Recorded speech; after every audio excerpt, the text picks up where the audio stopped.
Hey everyone, kneel before the High Council. It's our weekly special show. It's basically the Avengers of the anti-Disney Star Wars movement on YouTube. The biggest YouTubers with the most expressive and interesting points of view. We're happy to be with you today. Tonight we've got, of course, we've got Jeff from World Class Bullshitters. Hello. We've got Jeremy from The Quartering. Hey, thanks for having me on. Dude, it's always a pleasure to have you on. And we've got a very special guest for the first time. I mean, somebody who made himself known to me just this week with a fantastic video that we're going to talk about. Ladies and gentlemen, meet Mr. Boofire191. Hello, everyone. How's everyone doing tonight? How's everyone feeling? Do we feel a little bit vindicated at this point? Are we celebrating? Oh, yeah. It's been a great week for me personally. It's a lot of fun, I have to admit. And you know what? The great thing about it is that I wasn't really here, like doing this right after, why does it say Lando? Right after the Last Jedi hit. Like I missed all that. I missed all the media reaction to it. But I'm telling you, it's exactly the way that your channel described it. The excuses that are coming from the media right now, Jeff, are absolutely unbelievable. Left and right, like they can't just accept that this movie bombed for all of the reasons that we said it was going to bomb. They can't accept it. They have to come up with excuse after excuse after excuse. And now, now it's basically like, hey, maybe they're.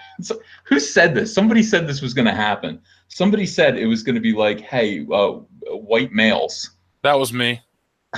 Was that? I said that. I think it was the Kathleen Kennedy video I put out. Yeah, I knew they were going to look. Deflection is the key word for these people. It's never about accountability.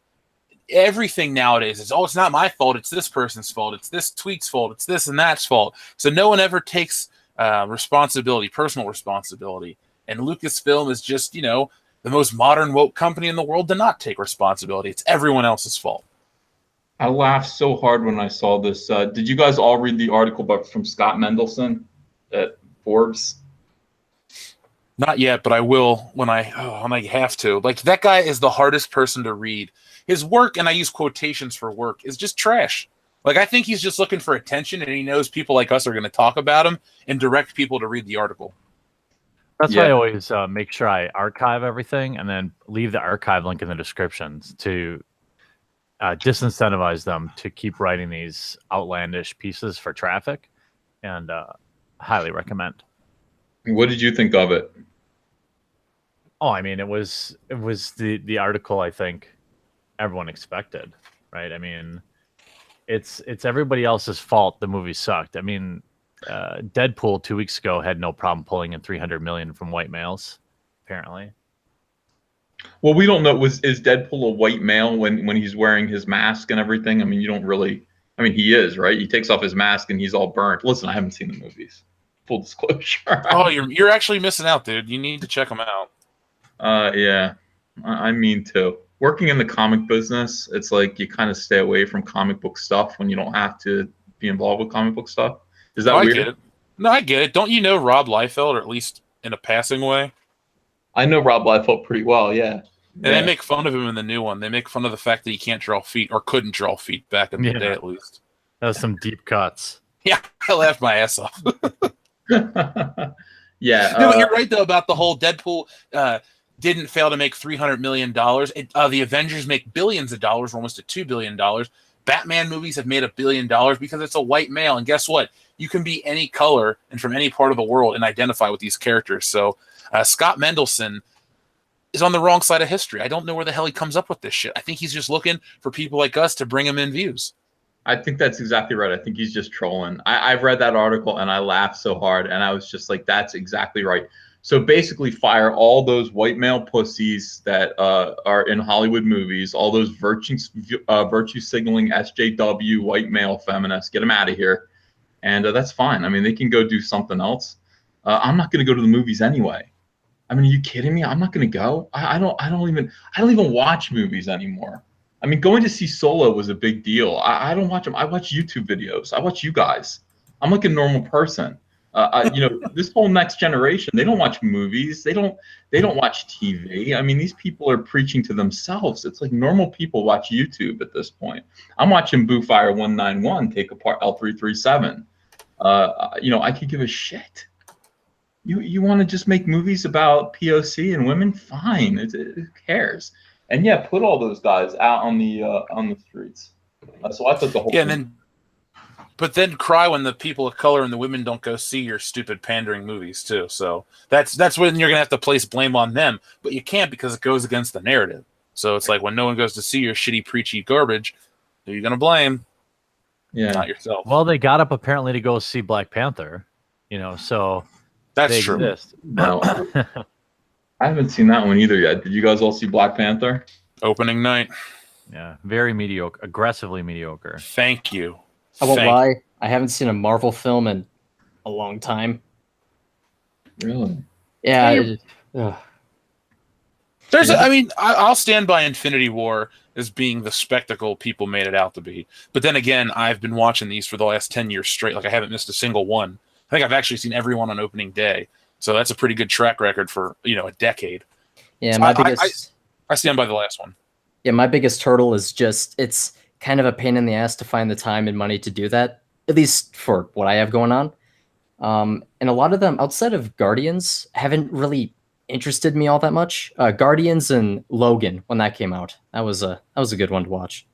Well, get excited about Logan, because that director is making the Boba Fett movie. And I'm telling you this, I differ from you guys. I think, well, I don't know. I'm not going to speak. I think I differ from Jeff in the sense that I'm optimistic about Disney at all times. I know that sounds weird, but it's like I can see what they're doing. I know episode 9 is going to be a piece of garbage. I know they haven't learned a damn thing, and episode 9 is going to be junk. However, and tell me if you guys disagree, I think Boba Fett could be cool, and I think Obi-Wan Kenobi could be cool. So I'm actually excited about those movies, and I will be until they give me reason not to be, which will be promptly, I'm sure. Yeah. But yeah, I mean, that the director of Logan doing a Boba Fett movie. Think about this. Quartering, tell me if you think this is cool. I trust your taste in this kind of thing. All right, so picture this. Boba Fett, we open up with the movie. We see that Boba Fett has just dropped off Han Solo, frozen in carbonite, to Jabba the Hutt. Jabba's grateful. Boba Fett convinces Jabba the Hutt that he deserves more money than he was originally promised because, well, it's a work of art. This is a work of art by Darth Vader. So Jabba the Hutt's kind of stupid. He's a gangster. He's like, oh, yeah. And he turns over more money to Boba and then just gives him women and booze and everything. And Boba Fett is drunk off his ass when Return of the Jedi goes down, essentially. And that's why he acted like a buffoon on the sail barge. And that's why he fell into the Sarlacc pit. Well, the movie opens up essentially with that. We see all that explanation. And then we see Boba Fett just launch a grenade. I mean, and explode the Sarlacc pit, crawl out of it, just covered in guts, covered in mess, and then just retire, essentially. Take his money, because he goes to Jabba's palace, which is now empty. Jabba's dead. Rob Jabba's palace blind, or just take what he's owed, and then just go back home and just start a quiet life, like Clint Eastwood in The Unforgiven. And then something happens that makes Boba Fett, like 20 years later, have to crawl out of retirement again and get, maybe IG-88. You know what I mean? Maybe those guys come back to him and they're just like, we got one more score. How badass would that be? Oh, man, I don't know. I feel like here's a question that you're going to have to answer. Yes, it would be badass, but that movie itself is badass because it's like a trope that I like, right? Like will Boba Fett put butts in seats? Probably not new fans, right? I don't know, man. Sorry to be a wet blanket, but I don't know if Boba can handle it. I don't know if he can hold the whole film. I think if it was more of a modern, I don't mean modern, but like a younger Boba Fett, meaning like maybe you do it between episodes 4 and 5, where you have like the original people in the periphery, like the rebels are on the run from the Empire, but it's not really about him chasing down Han Solo or Princess Leia or Luke Skywalker. That way you can bring in like the Rogue One crowd and do it that way, where it's like hey, the original Star Wars is going on in the background, so you know all these things, but this is Boba Fett's story, and it doesn't change or ruin the original films. Well, if he is identifies as gender fluid and is also pansexual in some way. I mean, he was a clone, so Yeah. Okay. So he here was we go. fluid. Right. Yeah. So it's perfect. I mean, certainly all those that showed up this time in the theater will show up to see the Boba Fett. All 8 people. Well, Well, a Well, lot of my fans were sending in pictures of like, primetime viewings, and it was like there's 9 people in the theater. oh my God, dude, those are I so had three other people. I think we had about 20 out of a theater that holds 200 on opening Thursday night. That's so sad. My theater was full. I mean, it was filled. I had people in New Jersey were totally game for this, and they all stumbled out looking like they'd been hit with sacks of rice. I mean, it was a really thoroughly disoriented movie. I walked out of it and said, I can't wait to get home and just trash this piece of garbage. I can't wait. I think I drove like 85 miles an hour down a get home as quickly as I could to talk about how badly this movie sucked. And it really did. And then people were like, it wasn't that. See, the thing about Disney, and this is the tragedy of this whole thing, Disney has lowered everyone's expectations to such a degree that they're going to accept a B movie as a Star Wars movie. It's like, this is a completely forgettable piece of fluff. And it's like, they're just like, well, it didn't really insult my intelligence. You know what I mean? So, I mean, it wasn't that bad. I guess I liked it. I saw a lot of that. I saw a lot of people talking themselves into liking it.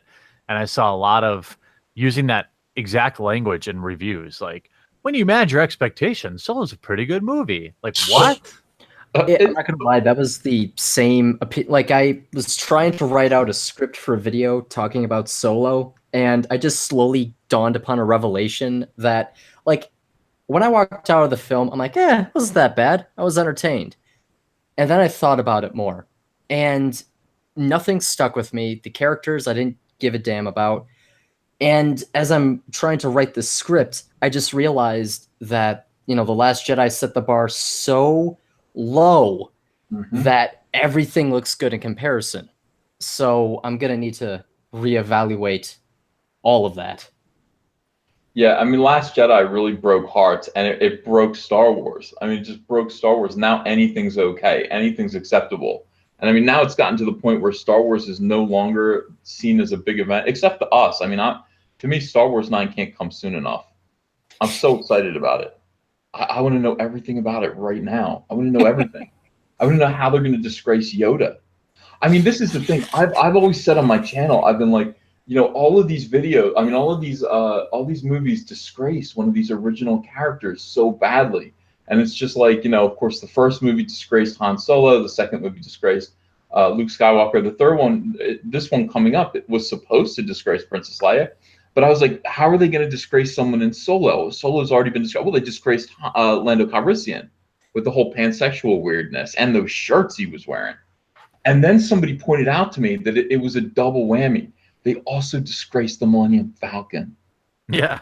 Mm-hmm. I mean, they made that shit the Millennial Flamingo. I mean, that was the absolute, by putting that droid in there, that droid, oh my God, they actually destroyed the Millennium Falcon too. We got two for one in this movie. I'm waiting for the next droid called Haxor, Haxsor, since they're going off this like 90s elite speak with the L337. Like, all right, so listen, L337 like was the most irritating character that I've ever seen, and I took it completely seriously. But then Boofire had his own theory about it. Boofire191 made this amazing video. You want to tell me a little bit about it, Boofire? Tell these people. Yeah. So the biggest thing with it is going into this. I do not pay attention to I didn't pay any attention to like the articles or even trailers leading up to Solo because I just went into it blind because I figured, I could probably make my ticket back from talking about it on the channel. So I went in and saw it, and as I'm sitting there with no real knowledge about this character, I started observing L3, and I started to think about the individuals I tend to interact with on a daily basis at college, because universities have got a lot of crazy crazy individuals there. Mm-hmm. But L3 is insanely over the top. You know, she's incredibly over the top in her beliefs, arrogant. She brings up her beliefs at just inappropriate times. And the biggest thing was the people around her. Lando, Han, Amelia Clark's character, people who actually could speak. Whenever they interacted with this character, it seemed like they were walking on eggshells, that when they were conversing with them, they were, how do I put it? They monitored what they were saying, or they would just kind of blow off her while they're conversing with her, going on and on about droid rights and all that fun stuff. It gets met with a general, uh-huh, yeah, okay, just kind of blowing him off. So with this in mind, after observing this kind of behavior, you get to the point where they're on Kessel, and she's doing her whole droid and slave rebellion, being super over the top, yada yada, you know, rah rah, for the rebellion, all that fun stuff. And there's this mass revolt occurring. So then, as this revolt is going, she is shot to bits, and Lando walks over, basically rips her in half by mistake, and carries her carcass back to the Millennium Falcon. And as they're leaving the planet, a Star Destroyer shows up, indicating that this tiny little self-contained rebellion is going to get absolutely crushed and obliterated. Because they just... miners and droids with pickaxes and a few blasters cannot go toe-to-toe with a Star Destroyer. They're going to get nuked from orbit. So while this is going on, they're trying to do their thing with Kessel. They need the nav computer. And Lando, just after some convincing, yanks out L3's computer, runs over, plugs it in, and they bolt. Basically, as after L3 dies, she finds, I guess, new life. I'm just going to say new life. In her new life, her reincarnation is that of being a subservient machine that has no free thought of her own, which I found to be hilarious. She turned into the thing that she hated the most, and ultimately has a fate that's worse than death. So that in the back of my mind, I thought back to Lord and Miller and how they were fired for creative differences, mostly stemming from tone, due to them conflicting with John and Lawrence Kasdan. Now, Lord and Miller are responsible for doing 21 Jump Street and the Lego Movie. These are comedy films. So it felt, especially when I heard this before the movie even came out, these individuals getting fired, despite the fact Lucasfilm knew what they were getting into, seemed strange. Something didn't seem to quite add up. And this is where the real crackpot tinfoilness comes in. Basically, after taking into account Lord and Miller's background, the idea that they have written comedy and that they can, you know, probably write a parody, and taking into account John Kasdan's tweet before he before Solo was released, going on and on about identity politics and social justice and all that fun stuff, I got to thinking, well, Kathleen Kennedy ultimately sided with the Kasdans in their vision, despite the fact they hired Lord and Miller for being comedy directors. So maybe they were fired for seeing some of the things that John and, you know, the Kasdans wrote, and decided to take the piss out of it because it was either horrendously bad or just ripe for satire. Seeing this, the individuals came into conflict, and ultimately, because their politics weren't quite in line, Kathleen Kennedy gave these two directors the boot, and gave these characters the boot. And with that, another part of it too was Lando being pansexual was something that wasn't really brought up in the film. You kind of see it hinted with L3 saying how her and Lando are porking each other. And the way that it came across to me was her being delusional and arrogant due to conversations I've had with people like her. And Lando just kind of blowing her off. So it felt really weird that there was this push by the media, this out of pretty important character information being presented to us before the movie is released in a out of universe format. And then you have the defense from the journalists and other individuals in the media not only defending this character but stating that she's really awesome. That's kind of where it stems from. They were desperate for something to talk about. I mean, the movie itself Yeah. wasn't exactly that noteworthy, so they have to start digging for things to make headlines. Well, I think the whole thing is that originally this was supposed to be a comedy. I think that John Kasdan wrote these characters very sincerely. He wrote a very sincere, SJW robot. And then Lord Miller came in, and I picture Lord Miller. I don't know anything about them, but I got to do research about these guys. They came in there like the creators of South Park, right? Like Trey and Matt. And they just looked at this shit and said, we're going to make this shit funny.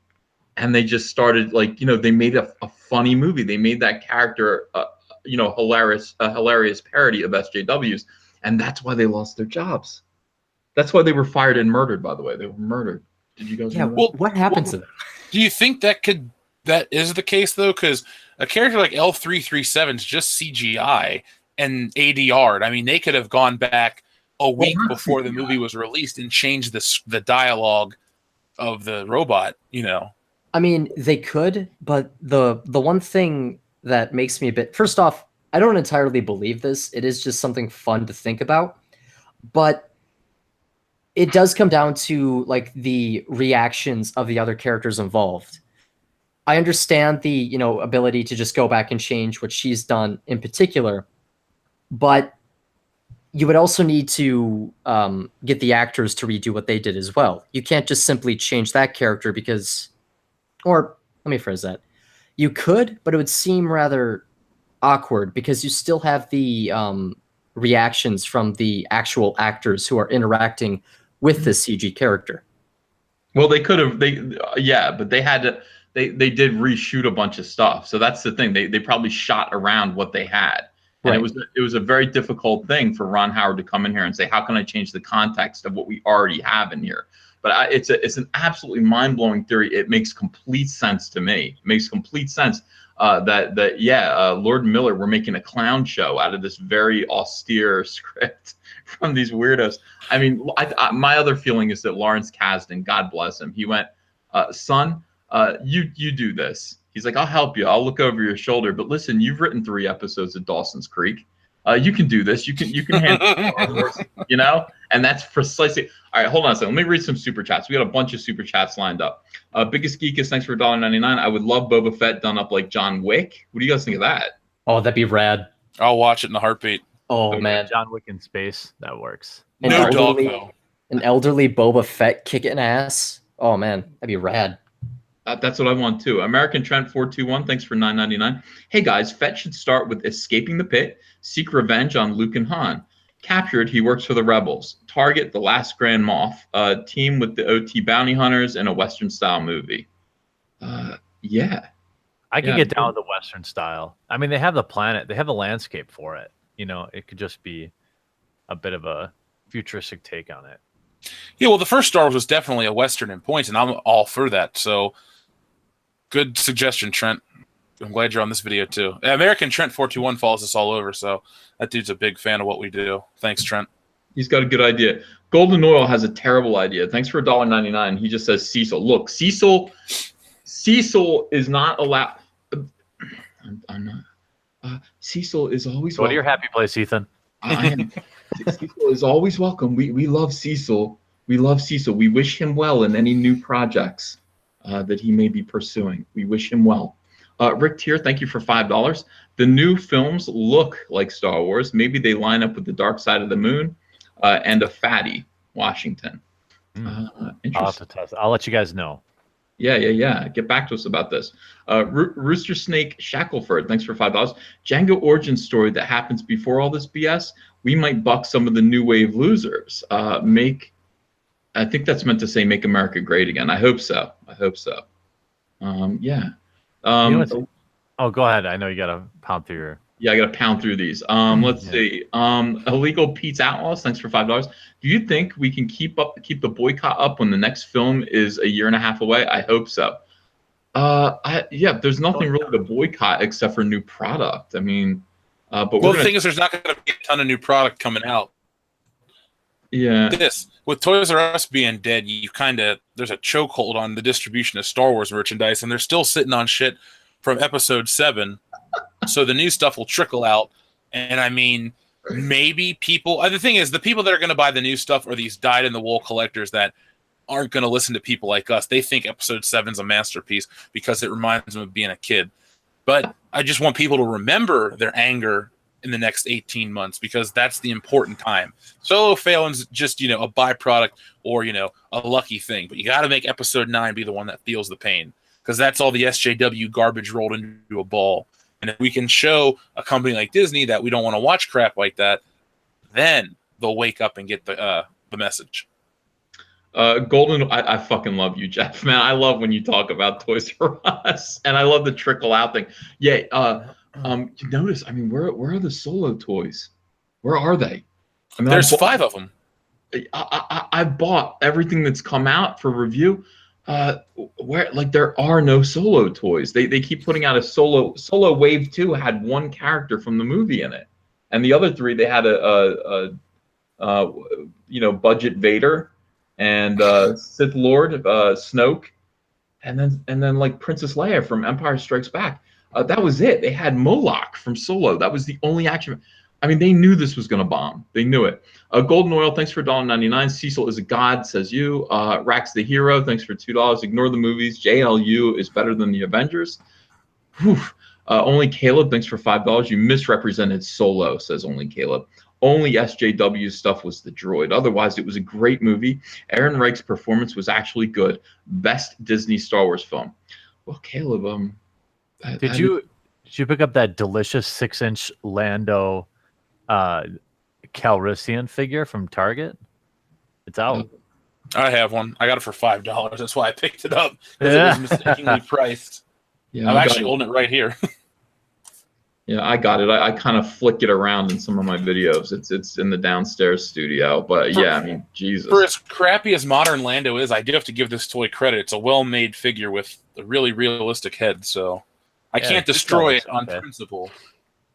I actually don't like it, and I'm quick to praise Hasbro and absolve Hasbro, even though John Campea is married to Hasbro. I'm quick to say they're doing a really, really good job. I mean, those toys they're blameless. They're doing the best that they can with what they have. They spent way too much money for this license. That's not necessarily true because just a few short years ago, while Hasbro did have the license, they were putting out superior products left and right without a movie. So they're kind of fucking up hardcore. Like, they used to have more points of articulation, better distribution. They were bigger, more detailed. Now they're really shitty. Like those little ones you get, like Rose Tico. 5 years ago, Rose Tico would have had all kinds of articulation and like 4 weapons and shit like that. We disagree. I like them with limited articulation. I like the original Kenner toys. So I mean, I get some of these like these 6-inch figures that are all knotted with joints and everything. And everybody's like, oh, I love these. They don't even look human anymore. They're not shaped like human beings. They're shaped like those dolls that you pose, those little figures that you pose to like draw from in art school. It's like they don't look like people anymore. The clothing wrinkles aren't there properly. It's a fucking mess. I really like these smaller 3 3/4 figures, but I know I'm alone in that. I know I'm all alone. I like the 3 3/4 inch too because you can build a little world. But I mean, like from 2004 on, they were just better looking figures. We'll talk off air. I'll show you a couple comparison shots. By the way, they have your girl Rose Tico available, a new one. So, oh, really? I'll send you the link off air. Oh, that's awesome. Let's see. Tinfoil hat. Thanks for $3.99. Can we get a Scott M T-shirt? I don't know. Scott M. Oh, Scott from Scott Mendelson. No. Meddlesome. Chris Dunham, thanks for $5. High Council, these are tragic times indeed. Please cheer us up with a Mystery Science Theater heckle narrative of Soilo when it comes out, please. We might do that. Teresa Martin, thanks for $4.99. You guys are like my personal brand of heroin, Twilight. It's a quote from Twilight. Oh, boy. Killface Dell, thanks for $1.99. If Ray and Finn got kids in seats, Boba will too. Yeah, well, but Han Solo didn't. I mean, that's the one thing. But he was a white male. Oh, true. Is Boba Fett a person of color? Is he a POC? Yeah. Yeah, he's a Kiwi. Like Tamara Morrison is. I mean, that's good news. That's good news for the box office. Yeah, Kleindropper, thanks for $5. Did you know Boba Fett supposedly killed IG-88 on Bestman? He is among the scraps when Chewie pulls C-3PO out of the garbage. I didn't know that. Did you guys know that? Easter egg.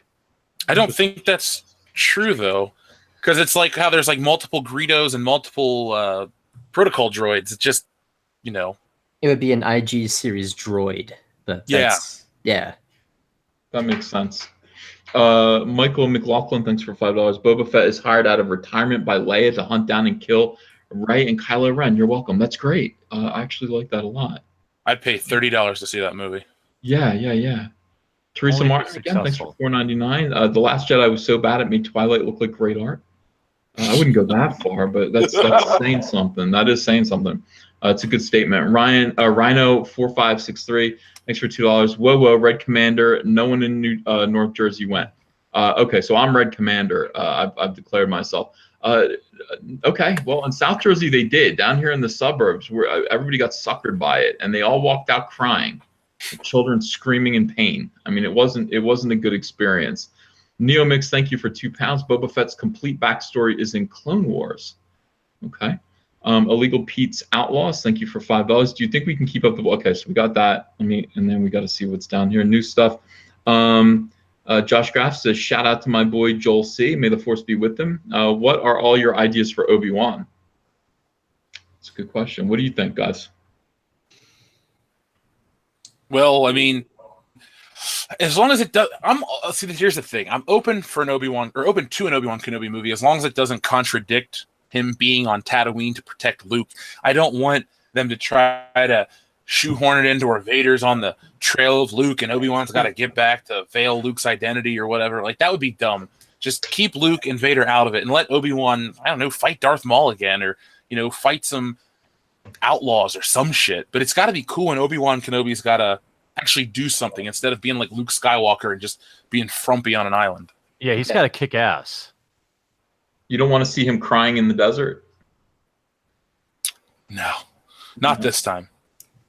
Well, yeah, I honestly, here's one thing that we're gonna have to come to terms with, because you can see Disney telegraphing this from miles away. Disney is actually going to recast Luke and Leia, and they're going to do it sooner than later. And basically, I feel like they've realized that there is no other story to tell outside of the Skywalker saga, outside of what Lucas already did. They're going to try it with Roundhead Ryan Johnson. They're going to fail miserably. That fucking idiot can't do anything. He can't create anything. So you know, them over there, you know, basically, I feel like them giving him 3 movies, another trilogy, is like giving a small child a bunch of blocks and you put them in a corner so they shut up. Like, that's what they're doing with Roundhead Ryan Johnson. I think there's something, guys, I think there's something going on between him and Kathleen. Cray KK and Roundhead Ryan Johnson. I think Kennedy likes it because the two of them together, Kennedy Johnson, it's the 1960 presidential ticket. I think she finds that flattering. Also, I think he's banging her.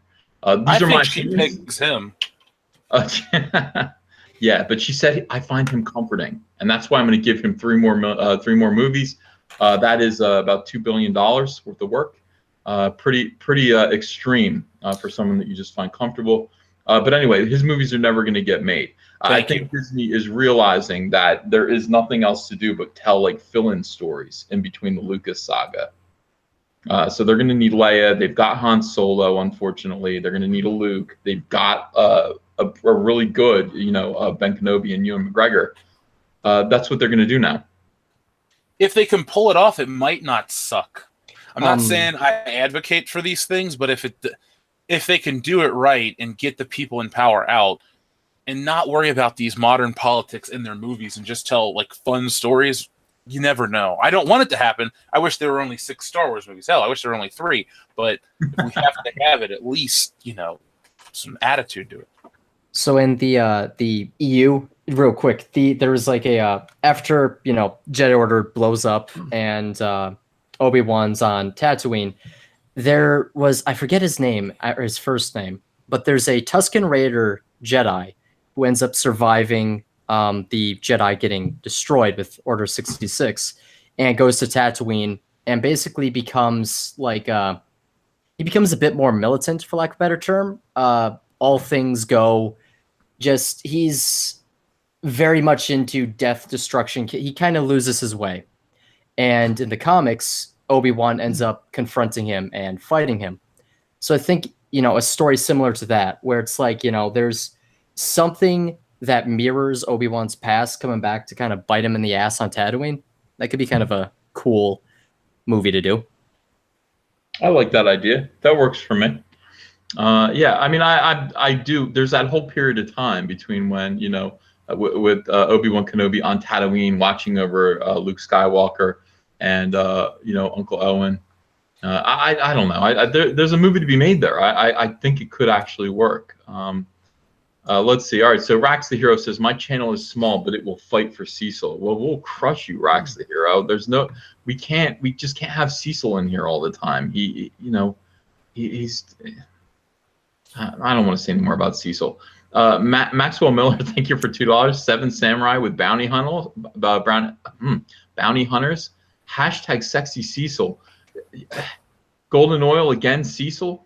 Darth Hater, thanks for $5, but you say Cecil writes for the penis side of the Force.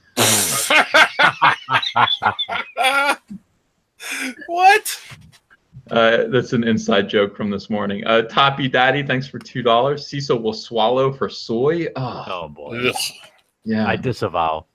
I do too. Brandon Moist, thanks for $5. Do you think Lucasfilm needs a full institutional makeover or just a change in executive management? Hashtag save Star Wars. Good question, finally. All of it. Drain the swamp. Yeah, get him out of there. Drain the swamp. I love it. Yeah, Kathleen Kennedy's got to go, and I think once Kathleen goes, Cray KK goes, the whole edifice crumbles. I mean, She's Ryan obviously- Johnson goes with her. Yeah, she's protecting a group of people, right? So once she goes, it probably doesn't have to be a complete wipe because a lot of people are just punching a time card, so to speak, doing what they're told.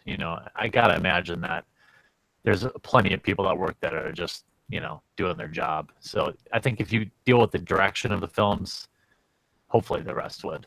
Well, I mean, you wouldn't want to cut the people that are like the conceptual artists or the people who don't really have an input on the story outside of like visual storytelling. Yeah, But that story group that she keeps with her, they all need to go. Pablo Hidalgo, all the women that Kathleen Kennedy took 8 months to get comfortable with, all those people just boom, gone, goodbye.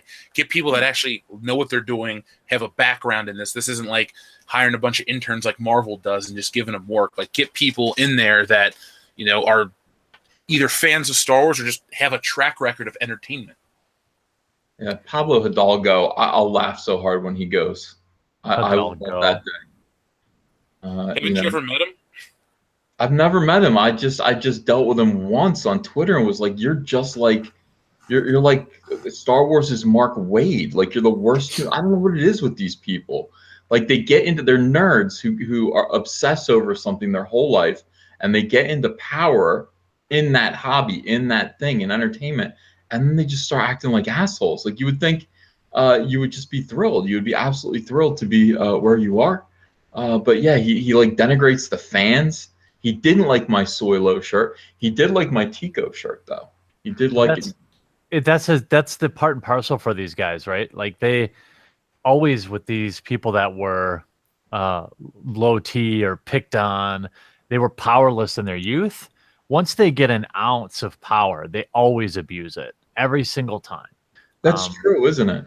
Yeah, weak individuals always do that. It's you don't see these confident kind of people lashing out at the fans. They're just, it's a part of the one question I was going to ask you guys about is I more observe. I'm a silent observer in the Star Wars universe in terms of the impact of social justice and things like that. And to me, in fandom in general, it seems like there's this layer of ironic fans that like they latch on to fandoms because they don't really have any real passion in their life. They have nothing that makes them unique or special.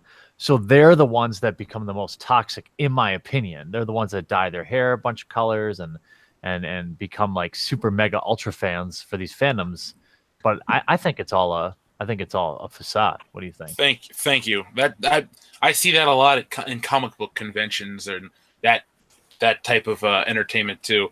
And the thing is, they're not even fans of the thing. They turn it into a way to seek attention and make themselves the focal point. And they don't even get it. Like, they don't even know what they're talking about half the time. And those are the type of people, to me, that are the most toxic because they try to infuse other shit into it and make it into something it's not and ruin it for the people that have always been there or the people that are accepting of what it is and have tried to get involved with it that way. I think people, I mean, I think like casuals, fandom casuals get a bad rap because I think oftentimes people think these are the source of these, bad opinions. But I think it's the other people that become ultra mega fans that are hollow, that entrench themselves into hobbies and eventually destroy them from the inside. A lot of those fans, like interacting with them, tend to be individuals who aren't like fans of the stories or the media itself, but they're fans of the brand. Hence why they oftentimes don't know what the hell they're talking about. And they have this, I don't know, I'm not going to say warped perception, but they latch on to this brand instead of digging into the story or digging into the content because that requires an amount of effort, and they latch on to this. Yeah, I guess what I'm saying is a lot of these individuals aren't necessarily like casual fans or people like my parents. They watch it, they enjoy it. Hey, it's a great time. But individuals such as that they may do that, but they don't so much care about the enjoyment they get from it. They care more so about latching onto the brand and being fans of the brand.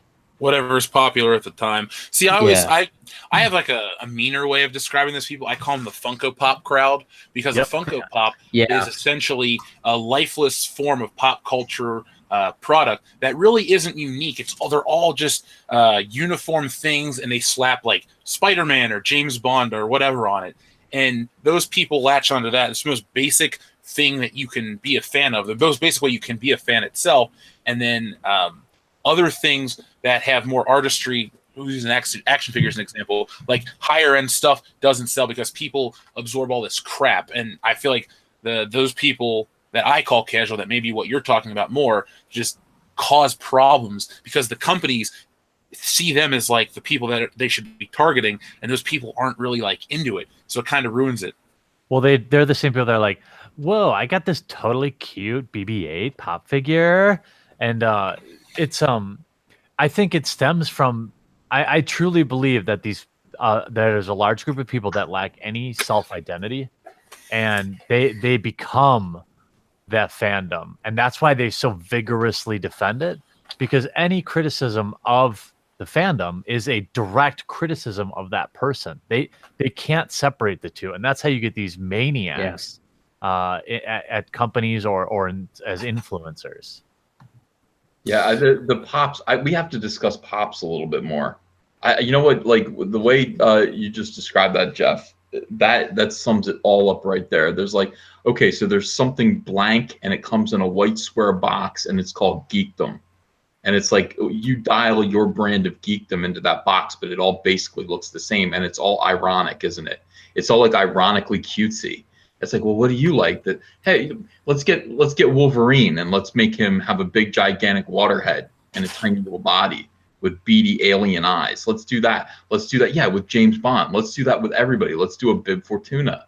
They all look the same, and it's just this kind of like ironic cutesy fandom, and that is the crowd right now. How could you ever be a devoted Star Wars fan or a devoted fan of anything and then collect pops? Think about that. They don't resemble anything. They're not distinguishable from one another. Uh, Well, Ethan, I think it's just because they're popular at the moment, and it's like the modern day Beanie Baby. And I mean, you work shows all over the country, so you're in there. I've worked some shows on a smaller scale, but those things dominate right now. And when those go away, or when the casual people go away, those go away, and there's just warehouses and dumpster or landfills full of these things. Like they hold no value. they don't. Are those okay? Is that the last thread of like comic book fandom right now? Like you go to this is the thing. Like I have this feeling that like comic books are like really like on the brink right now. When you look at the quality of these books, Mm-hmm. I really feel like they're on the brink. Now I go to conventions, and not to sound too much like old man EVS, but there was a time in the 1990s and then the early 2000s when there was a magazine called Wizard, the Guide to Comics. Oh yeah. And Wizard the Guide to Comics was available for sale in grocery stores, and it was colorful, and it was aimed at 13-year-olds. There were fart jokes in it, and it was stupid, but it basically made us, the comic book creators, into big celebrities because, hey, interview with Mark Silvestri, top 10 hottest writers, hottest artists. Here's the price guide in the back. These are the books you need to be chasing down. And it was aimed at like kids. It was entry level. And for some reason, this idiotic industry that I work in, and I watched this happen, and I watched it happen in slow motion. I was like, no. They started tearing it apart, and they tore it apart out of jealousy and envy. Because being on the top 10 list, and by the way, your Uncle Ethan was like #1 a lot. I was the #1 artist a lot in Wizard. Humble brag, right? Yeah. Thank you. Huge And applause. but I never. But there was this like idea that you could actually bribe Wizard magazine, and if you weren't #1, if you weren't on the top 10, like there was a reason to be angry about it, and you would say, hey, these guys are just doing this to, there's bribery going on behind the scenes, and all this like ridiculous, ugly envy about being in this magazine, and eventually the industry cannibalized Wizard magazine. They destroyed it, and when it went away, that was the end of comic book conventions. It was the end of comic book conventions because there was no longer any reason for anyone to come out and meet any of us because they didn't know anything about us. Nobody knows what I look like. You know what I mean? It used to be like you would see my picture in the top 10. You would see these people's pictures in the top 10 artists, top 10 writers. You'd see big, splashy, colorful articles about us. And then you'd come to conventions, and there would be lines of people to meet Todd McFarlane, lines of people to meet Billy Tucci and Brian Pulido. When they killed Wizard, they killed comics. And it's a slow death that's still kind of going, but it's like you go to these conventions now, and who are you going to meet? You're going to meet the celebrities that are there, and the celebrities that are there are basically paying for everyone else to have a seat in Artist Alley. And if they don't, then you have to pay for your own seat in Artist Alley. And by the way, most of the people that are there just walk right by you, and they see the comic book artist side of the convention as some sort of like craft show. You know what I mean? It's like, these people aren't artists. They're not celebrities. They're not anyone important. What you used to draw Batman, that's almost interesting.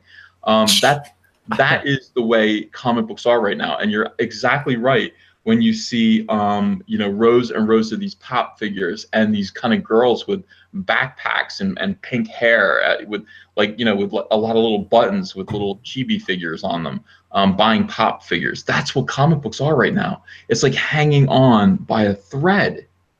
Well, just for the record, I knew what you looked like because I used to read Wizard all the time as a kid.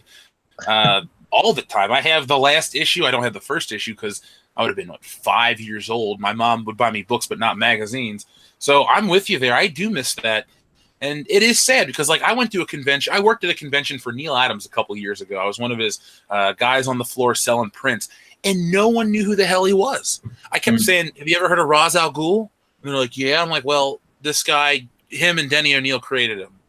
And, they're like, oh, okay. And it was so hard because you'd think Ethan, you know how important Neil Adams was to comic books and how great his art still is to this day. Yeah, the Batman Odyssey kind of sucks, but that's neither here nor there. But my point is, people wanted to meet the little girl that plays Catwoman on Gotham over Neil Adams, and I'm just like, oh, this kind of bites. That fandom is beyond fucked up. I go to my local comic book store, and I'll admit, now that I'm on here and know you and stuff, they kind of think it's cool, but I feel like when you go to the comic book store on Wednesday, you get the last remnants of the true fan base. And then on the weekends, you get the dads that bring in their kids to pick up whatever, and then you get the gamers on the weekends that maybe will pick up a pop vinyl or Magic the Gathering cards. Like, I don't know where comic book fandom can go outside of like billion-dollar movies. Yeah, I agree with you. I find it very, very like startling, and that's why I see pops. That's why I see this artificial fandom. I see it creeping into Star Wars, and I'm like, you know what? Like, I said no in slow motion to comics, and by the time anybody was prepared to do anything about it, and by anybody I mean diversity in comics, it was too late. It's just too late. It's not too late to do something about Star Wars though. Like I feel that way. It's been like this, I'd say. I won't say it's been like this since Disney picked it up, but it's been like this post, like episode 3, roughly around, I don't know, a little after Clone Wars. It started to get like this when the celebrations started to become more common. Like I think there's 9 of them coming up, the 9th one. So when those started becoming more regular and stuff like that, and Lucasfilm kind of ran out of movies to make, so they just started to focus on the people, and then the people got a certain way. And like I said, they tried to make it about them. And one thing I've noticed since Lucasfilm has been purchased by Disney, Star Wars is now branded with sports teams, and I don't like that. That just feels weird. Have you guys seen that? No. All the local Ohio sports teams, there's officially licensed Star Wars Bengals stuff, Star Wars. We have Star Wars Red Night, Cincinnati Reds nights, where people dress up as Star Wars characters and they play the music and give you bobbleheads. Like, Star Wars has become that in my neck of the woods. It's really weird. Well, I think we can save Star Wars. That's what I think. We can. We just got to keep at it. And the cool part is, there's all these people out there, and they're real receptive to what we do. It's not like we're this weird fringe where people are like, you guys are assholes. Like, there are some people that say that stuff, but overall, I get emails every day. It's like, hey, thanks for what you do. I feel this way. And they send me a letter that they send to Disney and stuff like that. So people do care about what we're doing. I love it. It's absolutely true. Those Soilo shirts, people are giving me reports. I mean, it's like people know. When I saw that dude in the lobby, just before I saw Solo, he had this $15,000 R2D2. I said, man, if this movie's half as good as this R2D2 unit you built, and he looked at me and just shook his head. And he said that right in front of the movie theater like owner. He said, no, it's not good. It's not good. And it wasn't good. It just wasn't good. All right, hold on. Let me go through some of these here. Make Mandalore great again. Hashtag Deathwatch. Episode 9. Thank you for $2, Rooster Snake Shackleford. Thank you for $5, Really Good Chef. Episode 9 needs to start with Finn waking up and revealing to the audience that episode 8 was all a dream. Agree. Mark's Main, thank you for $5. They really should leave Fett alone. They not know how to do anything with old characters without ruining them, and characters that die should stay dead. Arizona Puerto Rican, thank you for $1.99. Disney share drops after franchise load debut. Wow. Oh yeah, I saw that. Yeah, I saw it today too. A couple of bucks. Hilarious. That's consequences, guys. That's justice. Eric Yurkovich, thank you for $9.99. We didn't start the fire. It was always burning since Ryan Johnson's round head was turning. Yes. Josh Graff, thanks for $5. Shout out to my boy Joel C. May the force be with him. Okay, we got that. Let's see. Oh my God, there are too many. Yeah, there are a fucking lot of. Okay. Oh, hey, it's Jeremy. Says Party City. Thank you for $4.99. How's it going, guys? Do you think being open to banging droids is pansexual or just open-minded hetero? Hashtag the Emperor did nothing wrong. What do you guys think of that? I think it is pansexual because pans are made of metal and so are droids. Good point. Yeah. In all seriousness, I think Jonathan Kasdan opening his mouth fucked them over and cost them a lot of money, because there's been all kinds of science fiction where people have used weird objects for sexual pleasure. Hell, we live in a world with the fleshlight. Now, I'm not defending the Soilo stuff at all, but that guy made it worse, and he turned off a lot of people that thought it was this weird sexually deviant film, and they just passed up on it. So he just kind of shot himself in the foot by being so woke. Well, he shot Disney in the foot. He had nothing to lose. He shot Disney in the foot, and that's the thing. Like, he should be killed. They should bury him right next to Lord Miller, wherever they are. I disavow. Yeah. Okay. Well, I that's my opinion. I just think that if Kathleen Kennedy is that gangster, I think that guy's like, nobody's life is worth that. Are you kidding me? I mean, no, they're going to lose $400 million. You think anyone's life is worth that? Whack him out. You got to whack him out. You got to.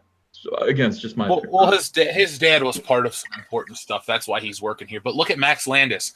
Max Landis came out with Chronicle. They gave him American Ultra, and Max Landis is relegated to like a higher level of what we do on the internet. So hey, Jonathan Kasdan's right with Max Landis. Except Max Landis is kind of funny to listen to talk. I've never heard Jonathan Kasdan talk, and I'm assuming he's not that cool. No.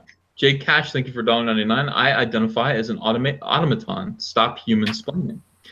Wayne the Sex Machine, thank you for Canadian $5. Rose is getting a bigger part based on Uncle Ethan's purchases. No, Rose is getting a bigger part based on the agenda they have for episode 9, and I really can't wait. That's the one thing I'm really looking forward to.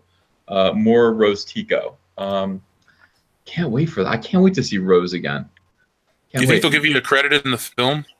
Yeah, I do. Yeah. I expect it, or else I'm going to have my feelings hurt, and et cetera, et cetera. Potato Radio. Call your lawyer. Thank you. I was thinking more about stalking, stalking the Disney. Oh, fair enough. Yeah. Potato Radio, thank you for $2. T-shirt for a year from now, say 9 to 9. Like say 9 like the German no. Bagel Goose, thanks for $5. Where the heck was Therm Scissor Punch? I'm pissed. He was there. You guys saw him there. Violent Science, thank you for $5. Lots of Toy Collectors Gate, The Last Jedi. They add no new interesting characters. They stick to OT characters or the scarce new aliens. Also, 3 3/4 is legit. I agree. Xayer, thank you for $5. Boba Fett did kill IG-88. IG-88 was 4 droids, IG-88 A through D, and wanted to rule the galaxy. Fett KO'd 3 of them, and the 4th took over DS2 from the books. Are you guys aware of that? Whoa. It sounds familiar, but I can't keep track of all the craziness. I gotta read some of those. Hashtag lives no matter. Thanks for $5. I cry for the future of Star Wars. Don't. We're here to fight it. We can fight for it. People Circus. Thanks for £2. Blowbot, Han Solo, and IG-3 hate movie soon. I hope not. Michael Hand, thank you for $1.99. Will we ever get to see Mark Hamill in Star Wars again? Yes, episode 9. I promise you. Rax the Hero, thanks for $2. The Cecil Knots won't give in to your hatred. Yeah, you guys, Cecil should just. Oh my God. If I may interject for a moment.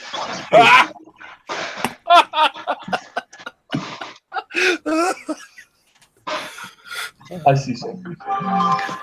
Hello, Ethan. Hello, Jeffrey, Jeremy, and the new fella. I forgot your name. What's your name? Do I call you by your screen name or your actual name? Call him Boofire. Yeah. Boofire. I watched your video today, and I agree. I loved all the scenes with L337 almost as much as you did. But he doesn't like it, Cecil. He didn't like L337. I listened to his video. He said he actually enjoyed all her scenes. He didn't say that. He didn't say that at all. He said he hated L337. Let's go to the videotape. Boofire, you said you enjoyed her scenes, correct? Oh man, let me get my script. I can't remember. You might have said it ironically, Cecil, but yeah, like I'm pretty sure it's like with this frame, I enjoyed it. You were looking at it in a different frame of mind, and once you looked at it that way, you enjoyed it. I was looking at it from another frame, and I enjoyed it just as much as you, but from a different way. We were at the top of the same mountain, looking in different directions. In a sexual way? What do you think? I've made my Pando. I agree with Lando. He should bang robots. Who wouldn't? If you guys, you know what, nobody's happy that Cecil's here. If you guys are happy that Cecil's here, hit the thumbs up, because I'll bet you anything, nobody's going to hit a thumbs up. There's going to be no likes at all in this chat just because Cecil's here. It's just not going to happen. And that should prove to Cecil once and for all that his menace is not tolerated by this chat. It's not tolerated. Look at the numbers going higher and higher. What? It's flying up. Are you serious? I can't even see it. Let me look. Just take my word for it. I don't. I see 874 likes. That's not even as much as Jeremy from Geeks and Gamers gets. It was 777 3 seconds ago. All right. Well, we have 2,517 people watching right now. And you would think that if people were happy to have Cecil in here, it would get up to 1,000 at the very least. You are pandering. Well, I want evidence that it's that people are excited to see you, Cecil. It's already going to fly past 1,000. A lot of people are legit just actually tweet. They're putting thumbs up in the chat, and they're not clicking the thumbs up icon. That's the crowd we're working with here, Cecil. Those are your fans. Those are your fans. They don't know how it works. Can you explain it to them? Yeah. Well, all you have to do is click the thumbs up, guys. If It's already over 1,000. The people have spoken. Okay, so Patrick SP17, thanks for $1.99. Chewbacca by Mel Gibson, Apocalypto style. What do you think of that, Cecil? Well, I love Apocalypto, even though Mel Gibson is a little bit crazy. I really do love that movie, even though it had no dialogue. But that would be good, because who the hell can understand Chewie except for Han Solo? Okay, so the chat right now. Let me just read some of the chat. Kevin says he's unsubbing. Let's see. Jason Allen says the show is dying because Cecil's here. I feel like you're cherry picking these. No. I'm just reading them in a row, just at random. Peter Meher says Cecil fans are dumb. Karen G says I hate Cecil. Subscribe. Thumbs down. This is terrible, Cecil. I can't even find the ones you're reading. This is terrible. Somebody says soycott Cecil. Oh my God, we only reserve that term soycott for terrible Star Wars movies. No, soycott. It made $100 million. Some soycott. It's doing great. It lost 200 million, I think. But that's because the third wave of toys hasn't come out yet. You'll see. They'll true. Don't make it up. Panadita says sexy Cecil is pansexual. Pansexual Cecil. What do you think of that? Is that true? I'm attracted to women, but I would have sex with robots that look like women. So maybe yes. Especially Battlestar Galactica ones. You remember those? Lucy Lawless. John Piner says Cecil is a jackass. Oh, screw you. Rogo. Give me a break with that guy. He's They an say asshole. this guy real. Some people think you're a caricature of Cecil. Some people think that you are, pretending to be Richard Simmons. Or I'm not Richard Simmons. Not I'm Richard. the real deal, baby. What you see is what you get, and you're never allowed to see me. Okay.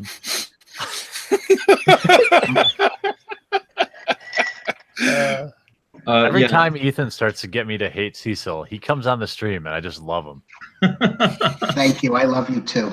All right. Enough. Let's see. Redbeard, thank you for $2. Run 9 into the dirt and start over. Old Republic, we should. Sergeant Lowe, thanks for $4.99. KK in charge of Lucasfilm is like a child with a hand grenade.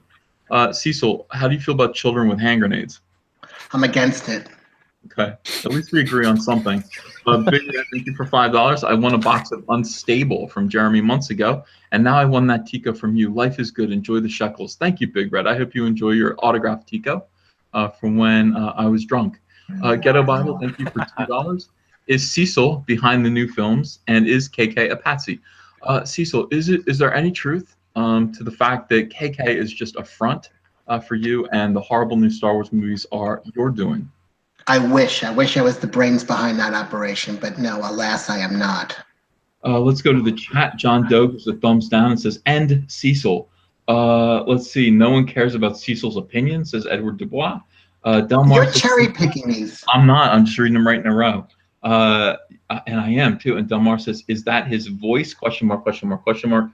What the fuck? Question mark. What about the Tico butt plug? You skipped that one. Oh yeah. I don't have a Tico butt plug. Rose's Tico says Tico butt plug. I think they were referring directly to Cecil.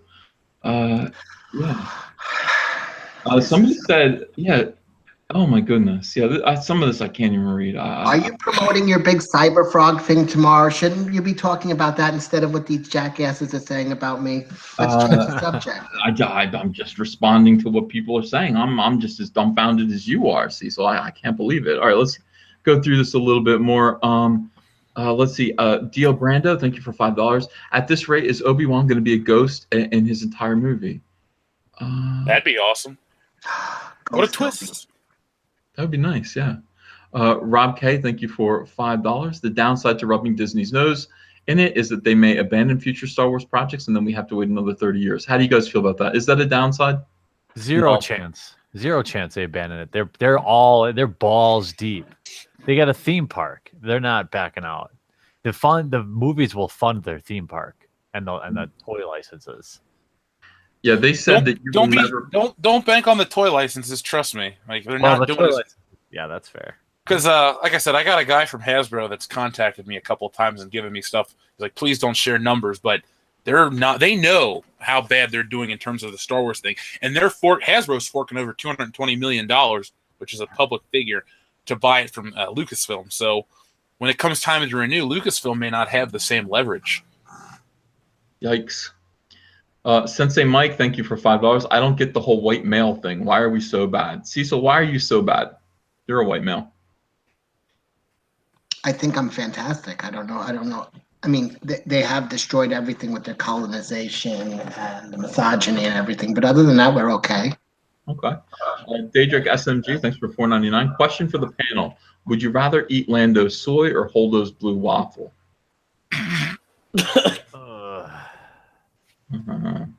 Is that blueberry waffles? I like those.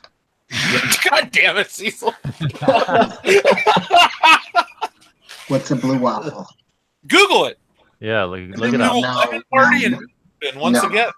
No, you got me on some other kind of spinning thing one time, and I said no. Oh yeah, definitely don't go to meatspin.com or whatever. He's already been. We got him there once.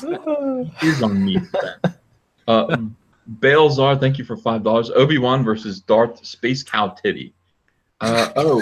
Yeah, Ethan, I'm gonna need you to send me a soundboard clip of this better not be porn. I can put it on my soundboard. I'll absolutely do that. Let's see. Mark Reyes, thank you for $5. Kenobi is another white male movie. He'll be played by Laura Dern. Ew. I hope not. The Page Mistress, thank you for $5.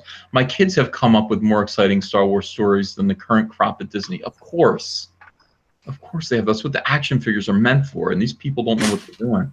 Comic Grace, thank you for $10.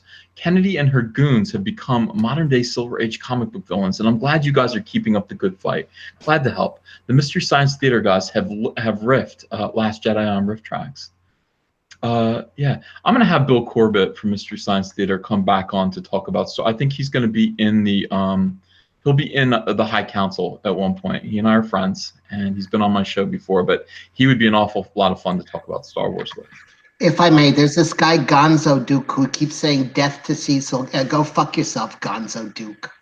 About time you go ahead. I'm sorry, Cecil. I was gonna stick up for you, but I doubt that highly.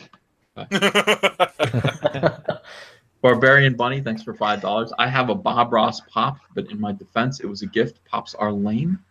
The Buzz General, thank you for $2. What a horrible gift. Can you imagine? You opened up. I'd take it back. Yeah. Yeah, be like, do you have the receipt for this?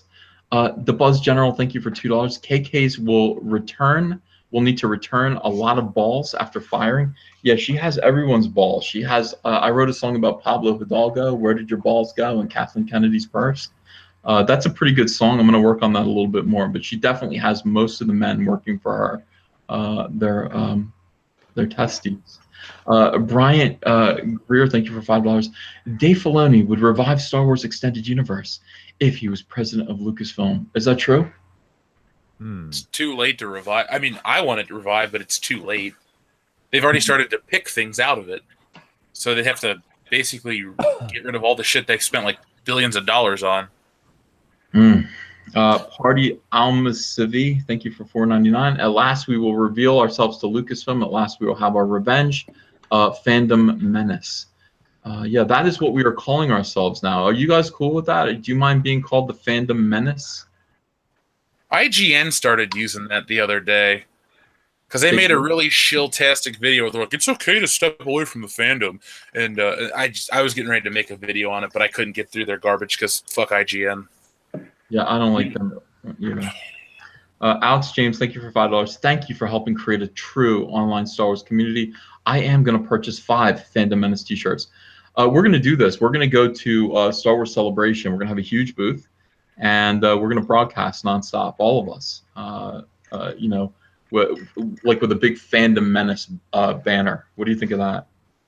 I'm getting my tickets on the 5th of June, so believe me, all the guys from World Class Bullshitters will be there. What state is it in? Chicago. Oh, it's Illinois, but it's in Chicago. Oh fuck. Okay. Well, that's Huh. only a 2-hour And drive for me. What Just month saying. is that? Yeah. It's April 2019. April? Yeah. Okay. You should go, Cecil. Maybe I'll stop by and say hello. You can work the booth with us. See how The nice Windy I'm City, becoming? they say. Hey, chat, have you noticed how nice I'm being to Cecil right now? I've noticed it's fantastic. Oh, good.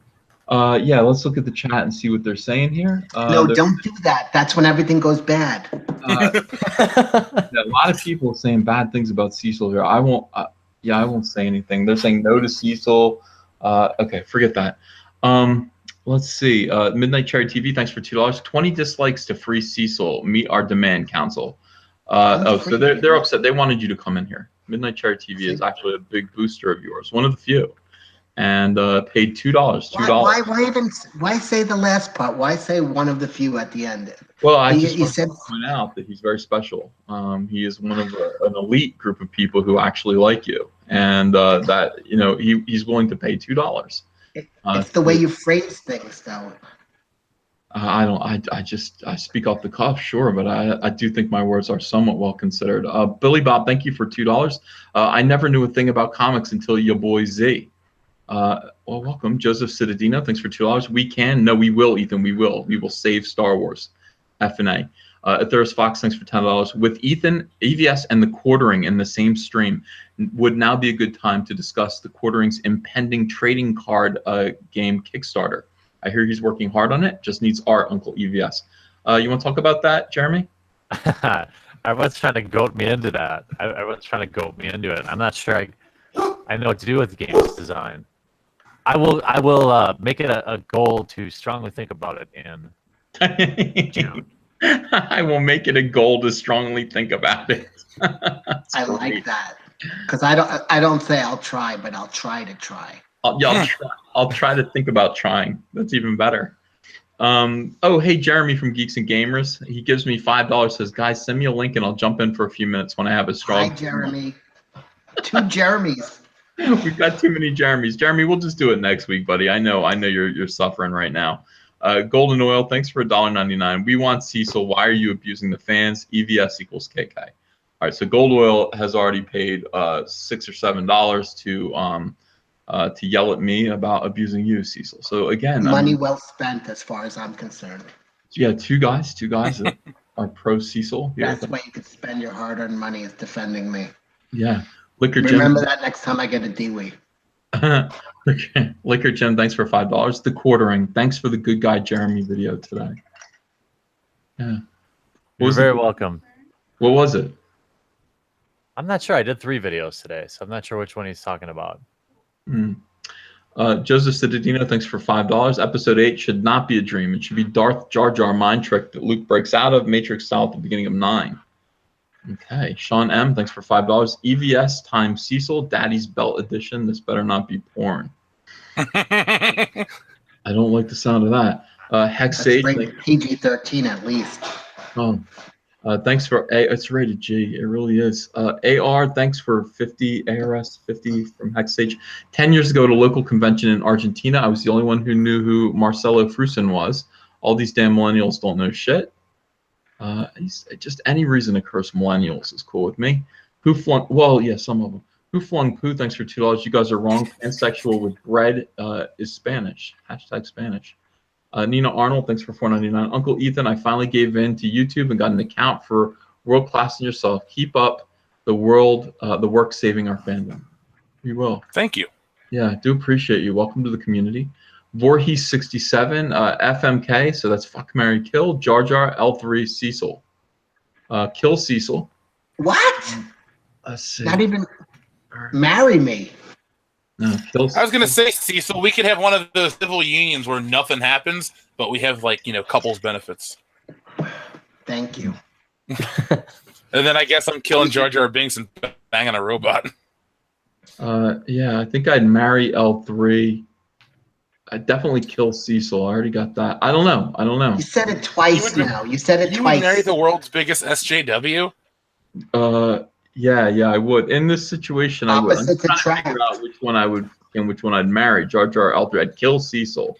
I'd That's the third time you said that. Billy Bob, thank you for $2. If you want to Rose Tico, are you transsexual? Get it? Because her last name's trans. Yeah, That's clever. Wordplay. yeah. Rax the Hero, thanks for $2. I told you my small channel fought to get Cecil in. Rax is doing a victory lap right now because he said that his small channel was going to fight to get Cecil in, and he feels like he succeeded right now. And I love Rax. God bless you, Rax. You're doing the Lord's work. Rick Moranis, thanks for $5. Queer Eye for the Pen Guy. Soilo edition, Maximus Lando. Ew. Captain Wiz, thanks for $5. Hey guys, I'm creating a sabacc tournament with my friends, and we can't think of any good prizes. What do you suggest? The Millennium Falcon. Yeah. You can have this one. I'll send you guys. What do I have? Star Wars that I could just throw away. I don't know. I have some disposable Rose Ticos I could give you guys. Ethan's got the rest. Yeah, I do. Are there like ice cube trays? There's got to be like Star Wars ice cubes. Cecil, why aren't you using Star Wars ice cubes in your drinks? Well, Dion on my show has Death Star ice cubes, and the other night when we did our Star Wars watch party, he made it a point to tell everyone I'm drinking whiskey with my Death Star ice cubes. I made fun of him for it, but people cared. Yeah, it is kind of the pop figure of ice cubes, but I mean. Well, in his defense, I've known him for a decade, and he's been a fan since like the 90s, so it was one of those gifts that his wife gave him, like, hey, it's cute, it's Star Wars.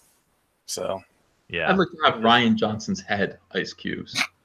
I think that would be nice. It wouldn't fit in the glass. Maybe you should learn how to sculpt, and, I'll buy a set. You want to do that? We could Indiegogo or Kickstart Ryan Johnson's head ice cube trays. I think... I could use some help to pay off my college debt. I'll help you. Yeah, I think that would sell pretty damn well, and I'm willing to go ahead and get into that. I know a lot of good sculptors who can help me sculpt. I mean, all we need, what do we need? A tennis ball, and we just attach a nose to it. I mean, it's Ryan Johnson. Bad hairline. Should be easy. All right, let's see. So the Shadow, thanks for $4.99. I'd love for the Knights of Ren to be in episode 9. Also, who's the dick that keeps sloshing his damn drink in the mic? Uncle E, please make it stop. That's Cecil. I'm sorry, the Shadow, but I don't think fellow named Rex the Hero. I've been muting tonight. I've been muting. No, I'm sorry, the Shadow. I'm sorry. You paid a lot to be here, and I can't stop him because Rax the Hero fought. His small channel fought to get Cecil in. Now we can't get him out. Joey R75, thanks for $1.99. He says Cecil, Seal, Cecil, with 2 exclamation points at the end. He misspelled your name once in the middle time. I don't know if he wants to kill you or if he's praising you. I'm not really sure. I would assume he wants to kill you. Darren, thank you for $5. Cecil should be Cyberfrog's main villain, or at least a speed bump. Oh, I like that. Yes! This needs to happen. Yeah. No, I'm not the bad guy. I'm the good guy. If anything, I would help him. You know who Cecil reminds me of? Who? Hey, the Brad guy Pitt, from right? What? Brad Pitt? Yes, and Deadpool. No, actually, no. Sugar Bear from Deadpool. Yeah, kinda. He reminds me of Rip Torn. Rip Torn is pretty good too. Yeah. You mean Rip Taylor? Rip Taylor. That's who I meant. Yeah. Rip Taylor. Isn't it Rip Torn, the guy with the glitter and the sticks? No, that's Rip Taylor. Rip Torn's the guy from Men in Black. Zed, or the guy from Freddy Got Fingered, the dad. Yeah, Rip Taylor comes in and shoots glitter all over the place and says, "Hey, how you doing?" Like that's kind of Cecil. Rip Torn was the dad in Freddy Got Fingered. Yeah. That was a great movie. It was. Have you seen the PG rated cut? You see how we all get along? I've been muting, so my ice isn't making as much noise. Wow, I'm glad. Anonymous, thanks for $2. Cecil, stop derailing everything. Shit, sorry. JR, thanks for $2. Uncle E, are you a ventriloquist? No, that's another dude. I know it sounds like I'm making a noise with my mouth, but that's Cecil. This isn't me. This isn't an act. I'm reading so many nice things, and you just find these. I don't even know where these hateful things come from. Do you? Is it off Twitter or something? Cause they come from the mouths of the fans, Cecil. There's no other explanation for this. There is no explanation. You're right. We agree. Somebody called you Charles Nelson Riley. Charles Nelson Riley was a beloved figure on Match Game 73. I'll Cecil take the it. Menace. The Menace with a drinking problem. I'm sorry, Cecil. I don't mean to judge you. I don't know if you have a problem or not. Don't judge. Yeah. Except Benny Warren, thanks for $5. Waiting for Netflix to acquire the Star Wars license. They will bring it back. Ooh, that's a good. that that could would be be great. spicy. I can see them doing. Especially now that Obama is working at Netflix for programming, I bet he could do some good things with Star Wars. Yeah, I think he's actually his show's taking place. So he's going to fix Chicago in his show. If you guys could live on any Star Wars planet, which one would you live on? I know Ethan would say Endor because he loves those fucking dirty Ewoks. But what about the rest of you? I never said that. I mean, I like them. I don't want to live with them though. They're cannibals. They would eat me, I think. They would eat. I would live in Rightly Jabba's so. palace. I already said me and Jeremy and possibly Jeff would probably just hang out drinking at Jabba's palace. Like that would be fun. We'd watch those. You know where I'd go? The Rancor pit. We'd laugh. We'd be like, ah! You know, the dancers. Oh, that'd be so awesome. Can you imagine? That is a guy's place to hang out. I'd go to Hoth because there's unlimited ice. I wouldn't have to walk upstairs. I don't know. We should look into Coruscant. It's a giant city planet. There's everything. There's, Where's Cloud City? What planet is that on? Bespin. You nerd. You knew that in a second. I've seen Empire Strikes Back more than I've seen most movies, with the exception of Oh. the first Star Wars movie. I meant that admiringly. Kevin, thanks for $1.99, and thanks for pointing out that Jimmy Kimmel wouldn't cry at all over this, Cecil. I agree. Cecil the Lion was Not even if I was shot? That guy, the other Cecil was shot. Yeah, no, he's saying he Why wouldn't. is everything about me dying tonight? I don't know. Why are people paying to say it? I don't know. Rax the Hero, here's your guy, pays $5. Says he changed his mind. He says, as the 4-star general and first commander in the Cecil fandom, I say for us all, we're happy Cecil is here. Also, Ethan liked to tweet that he is pansexual. What the? I didn't like no tweet that I was pansexual. You So did it. I saw it today. That's a lie. James Ally, thank you for a $1 donation. DJ Ray, thanks for $4.99. Uncle Ethan, is Cecil pansexual? A lot of people questioning your sexuality. No, I'm a straight arrow. I'm a red-blooded American male. I like women, but I would bang a hot robot. Well, his So hashtag soon. says Cecil LGBTQ. I'm gay friendly. I live in New York City. I know everybody. I'm gay friendly. Otherwise, I don't get my fucking mail. I can't even go through all these. I'm sorry. Akara's 77, $2. Cecil is the source of all things soy. Cecil sucks. Wax Pants, Canadian, $2. This is for Cecil so he can buy scorpions. DL Varney, $4.99. What does that mean? Rather have sex with Lobot, a Rancor monster, or B. Arthur? That's a question. Oh, B. Arthur. B. Arthur. Yeah, that's easy. Yeah. She's got kind of that husky voice I kind of like. I wish I could get my voice that deep. She owns a cantina too, so there's And that. she sang that song. It was heart-wrenching in the I know. holiday special when they were. How did it go? That was so good. I don't remember a thing about it except Harvey Korman killed his soul at one point. Let's say good night, my friends. My They friends. did a little cabaret number, I remember. It was really And Art good. Carney was in that. Art Carney from The Honeymooners, Ed Norton. He was died in there that destroying his soul alongside Harvey Korman. But you know what? From sometimes, from shit blooms flowers, and we did get Lumpy, and we got Mala. Some good came from it. Yeah, I agree with that there. Cecil, high five. I agree. Right, Fist see? bump. Savage Rush, thank you for $5. Shouldn't George Lucas hold some responsibility with the current state of Star Wars? We wouldn't be here if he never sold out. I Don't blame him. I mean, I'm not going to defend it, but he said he sold it because he didn't have anything else to do with Star Wars and had all these employees. So those were the words from his lips, not mine. Yeah, I feel like he's an old man. He's got a big blue font. He looks like a toad with a. Just leave him alone. Just let him. It's like he lived his life. He did everything he needed to do. He just walks around. Yeah, just let him go. And I won't lie, like choosing Disney with the success and overall, general quality of the Marvel films, it wasn't a terrible decision to sell it to Disney, but we just never expected it to go terribly, terribly wrong. Yeah. GoldFox177, thanks for $2.99. Love it when you rip Cecil. LMAO. I'll continue to do so forever. Gentleman Trout, thank you for $2. Cecil, please give Google Raylo fanfiction and read it. Or please Google Raylo fanfiction and read it. Darth Hater, thanks for $5. Cecil sounds like Saul Rosenberg from the Jerky Boys. That's where I know him from. Yeah. Cecil, can you say, I fell down and lost my shoes and broke my glasses? Can you say that?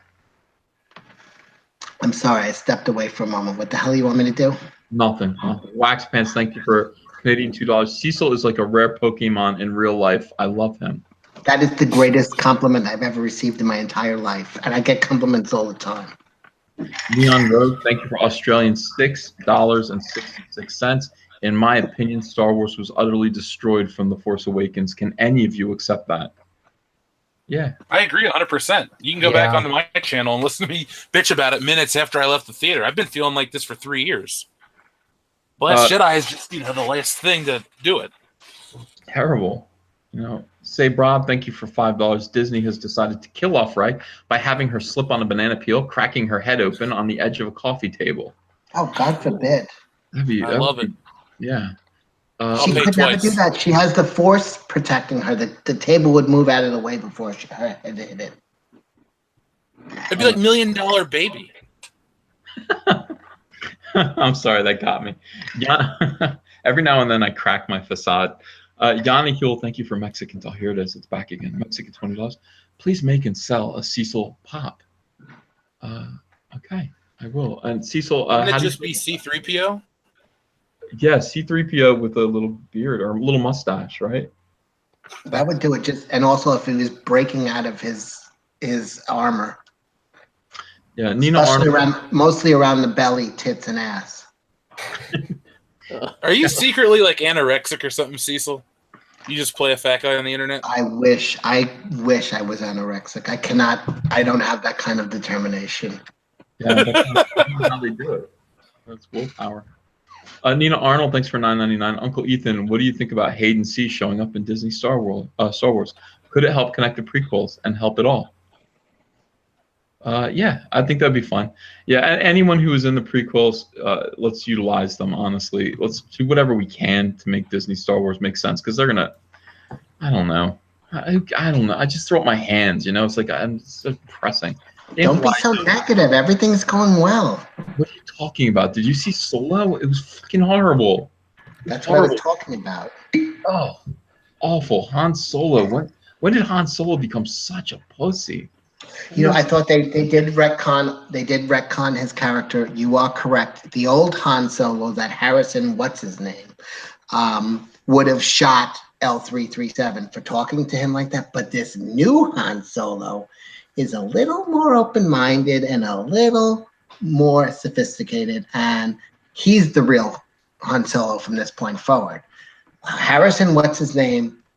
His day has come and gone. But this guy, he got yelled at by L337, and he took it like a man. He gave up his seat. The old Han would have shot C-3PO in the chest for saying that to him. But this one, the new one, the better one, got out of the seat. And I like that. Yeah, there was one guy who wrote an article about how this Han Solo was every metrosexual feminist male's dream come true. That's a lie. You're just saying that to insult me. No, I'm being for real. I saw that article too. Yeah, so it is interesting that you say that. What do you think about that article? Ethan Van Sciver. I didn't listen.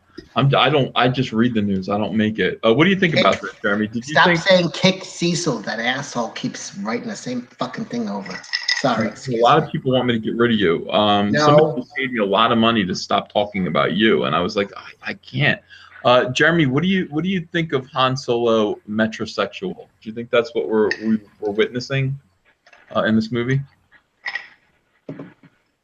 Jeremy's still here. Did he leave? He's here. I don't see Jeremy at all. No, his thing, before when he was talking, it was crackling and the dog was barking. Of course, you didn't say shit about that because it's Jeremy and blah, blah, blah. Well, But if my eyes clinks, I get shit on. But either way, I think he was having little broadcasting problems. Yeah, before I did notice it. Oh. Yeah, I heard him crackling too. He was No, crackling. I saw a message saying he had to bounce. Oh, that's fine. Okay. Well, I'll ask you then. What do you think of Han Solo metrosexual? Do you like that? I mean, I didn't read the article, but like with Solo, this is something that's fucking frustrated me. Is these films are supposed to be anthology films, self-contained little stories that take place in the Star Wars universe. The way Solo ends, and with the announcement or rumors of a sequel or trilogy, like with that in the back of my mind, I can see what they're trying to do with Solo. It starts off as a kind-hearted, kind of decent individual, and then over the course of like this film, the next film, and the film after that, he turns into the guy we see at the start of A New Hope after the galaxy throws shit at him. At least I'm giving it the benefit of the doubt. As Solo is now, and if we don't get any films, it's not Han Solo. It's some dude who has Solo as his last name. Like, It's not even his last name though, according to this movie. yeah, I don't. That I don't was know how the to feel that was about the, that. the part that pissed me off the most, honestly. Like I went into Solo thinking it was going to be a dumpster fire, and I gave it a 5 out of 10. It was just okay. There were parts that were fine. There were parts that were garbage and lazy. But the part where he said, "My name's Han. Who are your people? I have none." Okay, Han Solo. I was like, "Nope, fuck this movie." Hey, that Star That Wars. was great.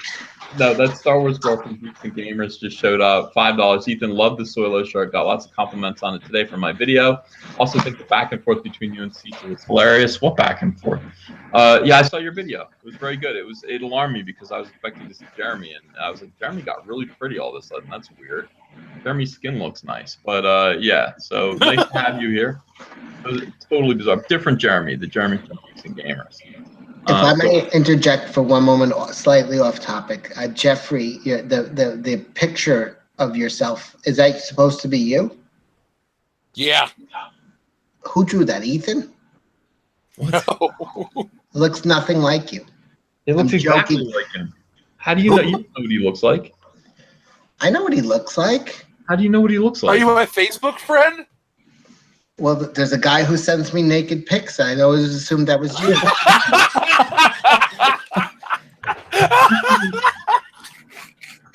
Cecil, you can't. That was supposed to be our secret, bro, but whatever. Oh, so it was you. Who drew that? Was that Ethan who drew that? No, I drew it a while ago. Oh, You have to assume other people can draw other than me, Cecil. I mean, most people can draw pretty well. I Hey. draw well.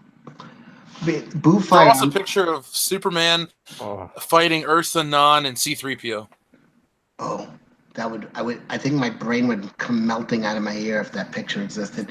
But Boo Fire, is that an actual picture of you in that fancy snazzy getup? And then No, it's a joke.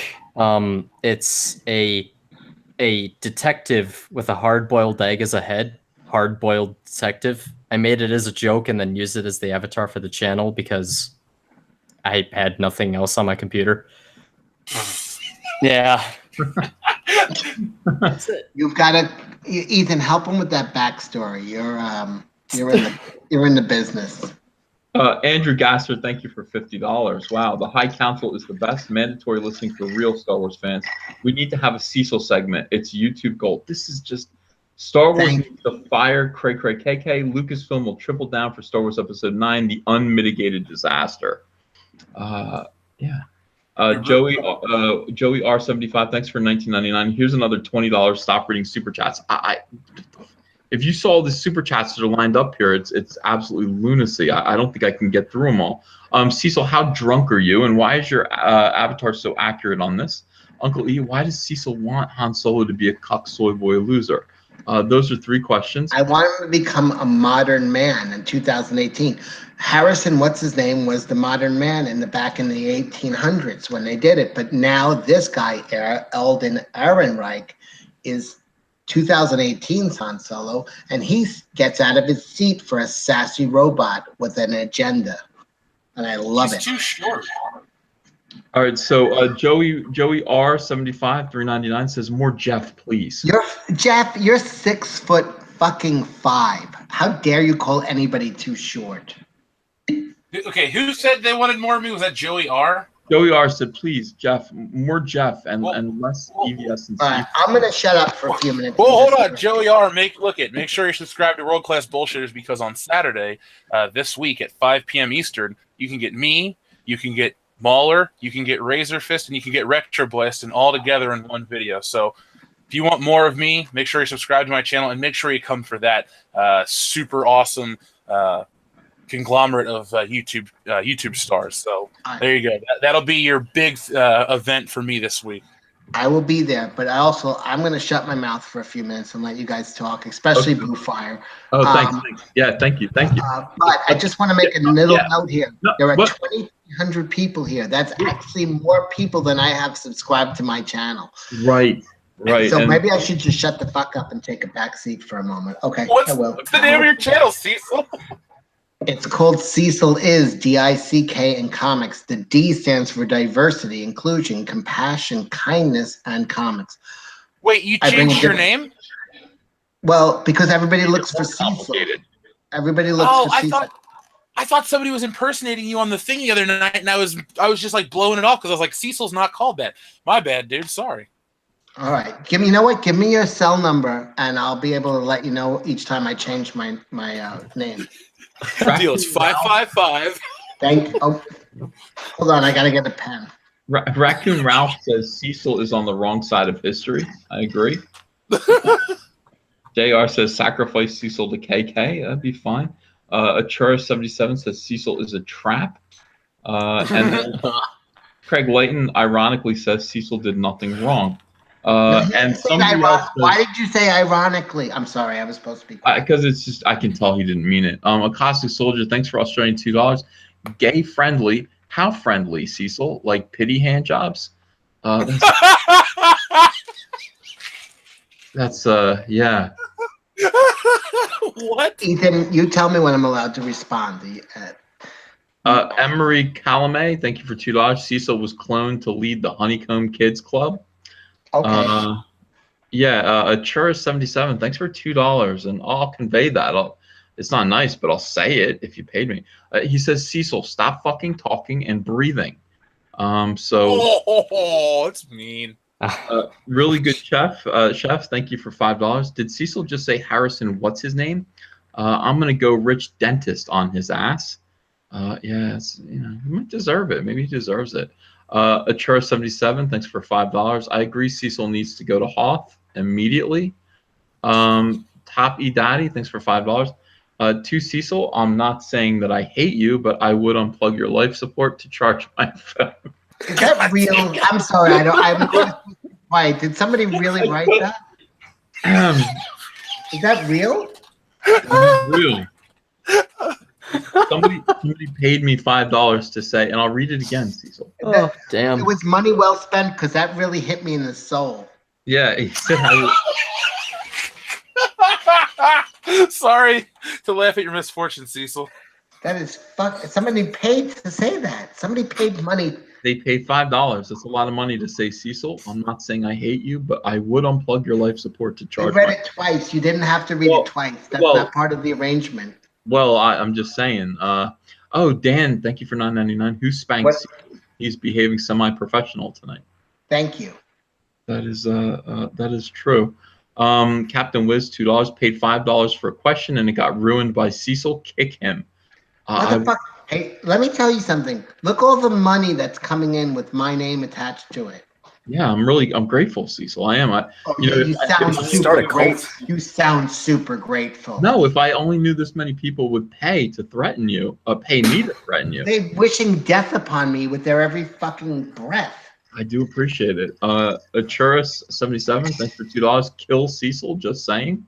Is that real? No, honestly, is that really you fucking with me? That many people are paying money to say kill me? Yes. A lot of people are. Here's one that's good though. Here's one that's good. Thank you. Yeah. Actually, I don't know if it's good because it's in French. Okay, so it says Mule 1066. Thanks for $5. Ave Cecil Moratori de Salutant. Moratori, I think, means death. So maybe it isn't good. I don't know. I don't know how to translate that. I speak German, but not French. But I think So do I. Yeah, Moratori. It means death. It means death. So that's a Latin language. I did take Latin, but I was drunk even in 6th grade. Oh, you know what it means? It means, "Hey Cecil, say hello to death." That's not nice at all. That was. Are you? Is that real? That is real. That is real. I thought all of my parents got this mad at me. Cecil Jan Yul is Mexican. He gives me $20. He says Cecil is rude to the audience. Boycott High Council. Don't boycott us just because of him. I didn't. I'm the only guy here that's against the fucking wall. Yeah. American Trent 421. Thanks for dialing on in. He says he's watching Stripes, a classic, unlike The Last Jedi, and then he says, "Hey Cecil." Yes.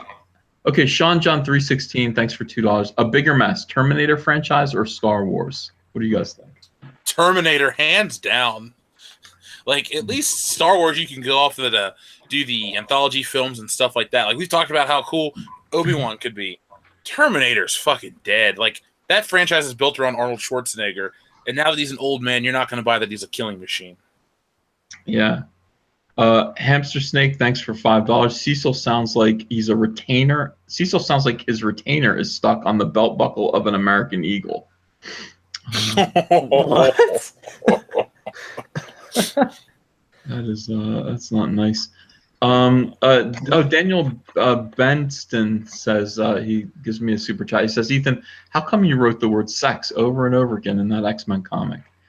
For fun. Laughs. I just like subliminal advertising, subliminal messages, and I thought I would do it to X-Men. I did a whole video about it. I did 2 videos about it, so go and watch those. Didn't somebody rip you off once and you did something similar like that? Like somebody ripped off your layouts or something? Oh, sorry. My niece I woke her up when I started yelling before. Hold on. Okay. He's got nieces named after. You want to say hi? Say hi to Ethan Van Sciver. He writes Green Lantern or something. Or something. This is my niece. Hi, Ethan Van Skybird. Yeah. Which one are you? Are you what are Obama's kids' names? She's Maria. Her real name's Julie. I'm not allowed to call him that anymore. You're not allowed to call her Maria. Okay. I have to put it back. Hold on. I'm gonna mute. Sorry. Okay. What? Okay. Good. She did call him Cecil. She did. Yeah. His name really is Cecil. I thought it was just a fucking joke. No, it really is Cecil. Okay. No, yeah, nothing about him. I mean, people are shocked by this, and they don't understand. But Cecil is a real human being. He is everything that he is presenting himself as. Rax the Hero, thanks for $2. He says, "I will fight every Cecil hater, 1 versus 1, nude and erect." Let's Gamer Girl 5317 says, "Build the wall, lock Cecil out." Jason, thanks for $5. Is Cecil a bad touch uncle? A Caustic Soldier, Ethan Van Skybird from the Mouth of Babes. You can call me Skybird. I like that. Matt Villar says Cecil is truth. People are saying Cecil is special. I'm sorry he's not here to hear any of this. Let's see. Yeah. All right. I think I'm kind of caught up. I think I've read most of these super chats. Yeah, people really do like Cecil here. They would like Cecil to go on the road. Hey, Ethan, can we get a video of a dramatic rendition of the tragedy of Dark Plagueis the Wise at some point in the near future? I don't know what that is. Do you guys know what that is? Yeah. In episode 3, when Palpatine and Anakin are looking at a ball full of floating sperm at an opera house, in his attempt to seduce Anakin, Palpatine exposits the legend of Darth Plagueis the Wise. And so I should be doing the same thing. I should do things for... Yes. Right, I can do that. That's no problem. So are we caught up on all the super chats? Sorry about that.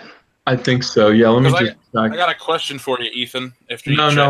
no, I just real quick, I have one more super chat now that Cecil's back. Ian Aldrich, thanks for $5. Cecil sounds like a pedophile, and now there's a little girl in the background. Yikes. Okay, so that's now we're all caught up. That you had to get that one in. You just had to get that fucking one in. Oh wait, hold on, Jeff. There's one more I need to read off. That I appreciate that, Ethan. Okay, there is one more now. The Shadow 499 Boofire. Please talk over Cecil. We will never hear you otherwise. Yes, Also, Boofire. I'm Cecil- sorry.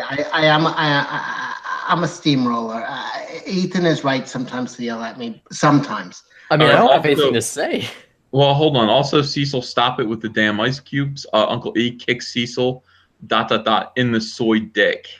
So they don't just want me to kick you out of here. They want me to kick you right in the groin. I'm not going to do that. I mean, I'm not. Yeah. Thanks, I guess. You're not supposed to. That's a normal thing to not kick me there. Wow. So I Boofire, what like. were you saying? No, I'm just saying, like, I haven't really had anything to say. Like, I mean, You waited all that time to say that? Thanks no. for the save, buddy. Oh, jeez. Oh, boy.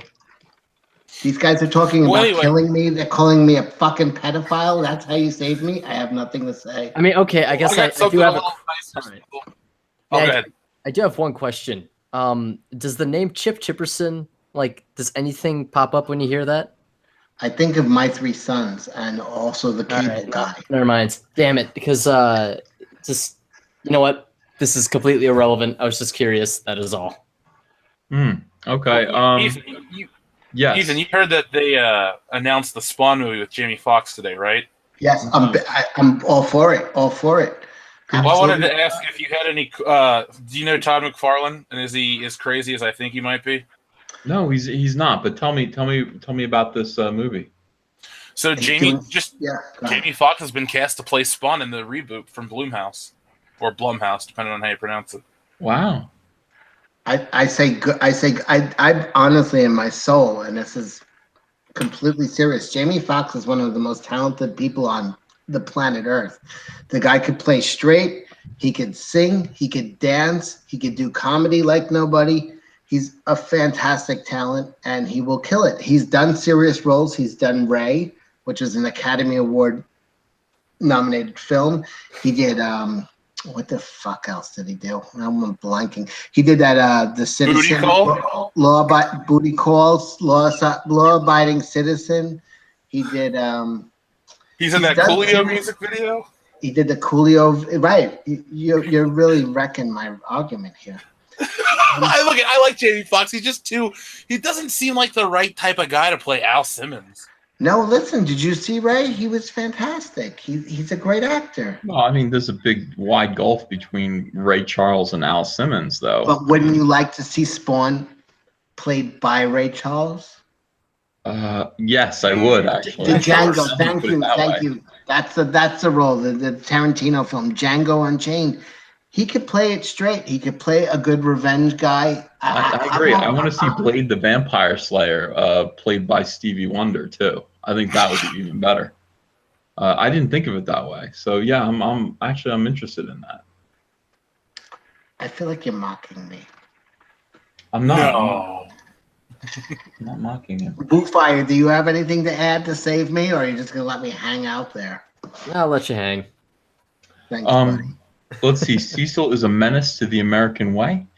Cecil should go on the road, says Hamster Snake, for $5 and go play in traffic.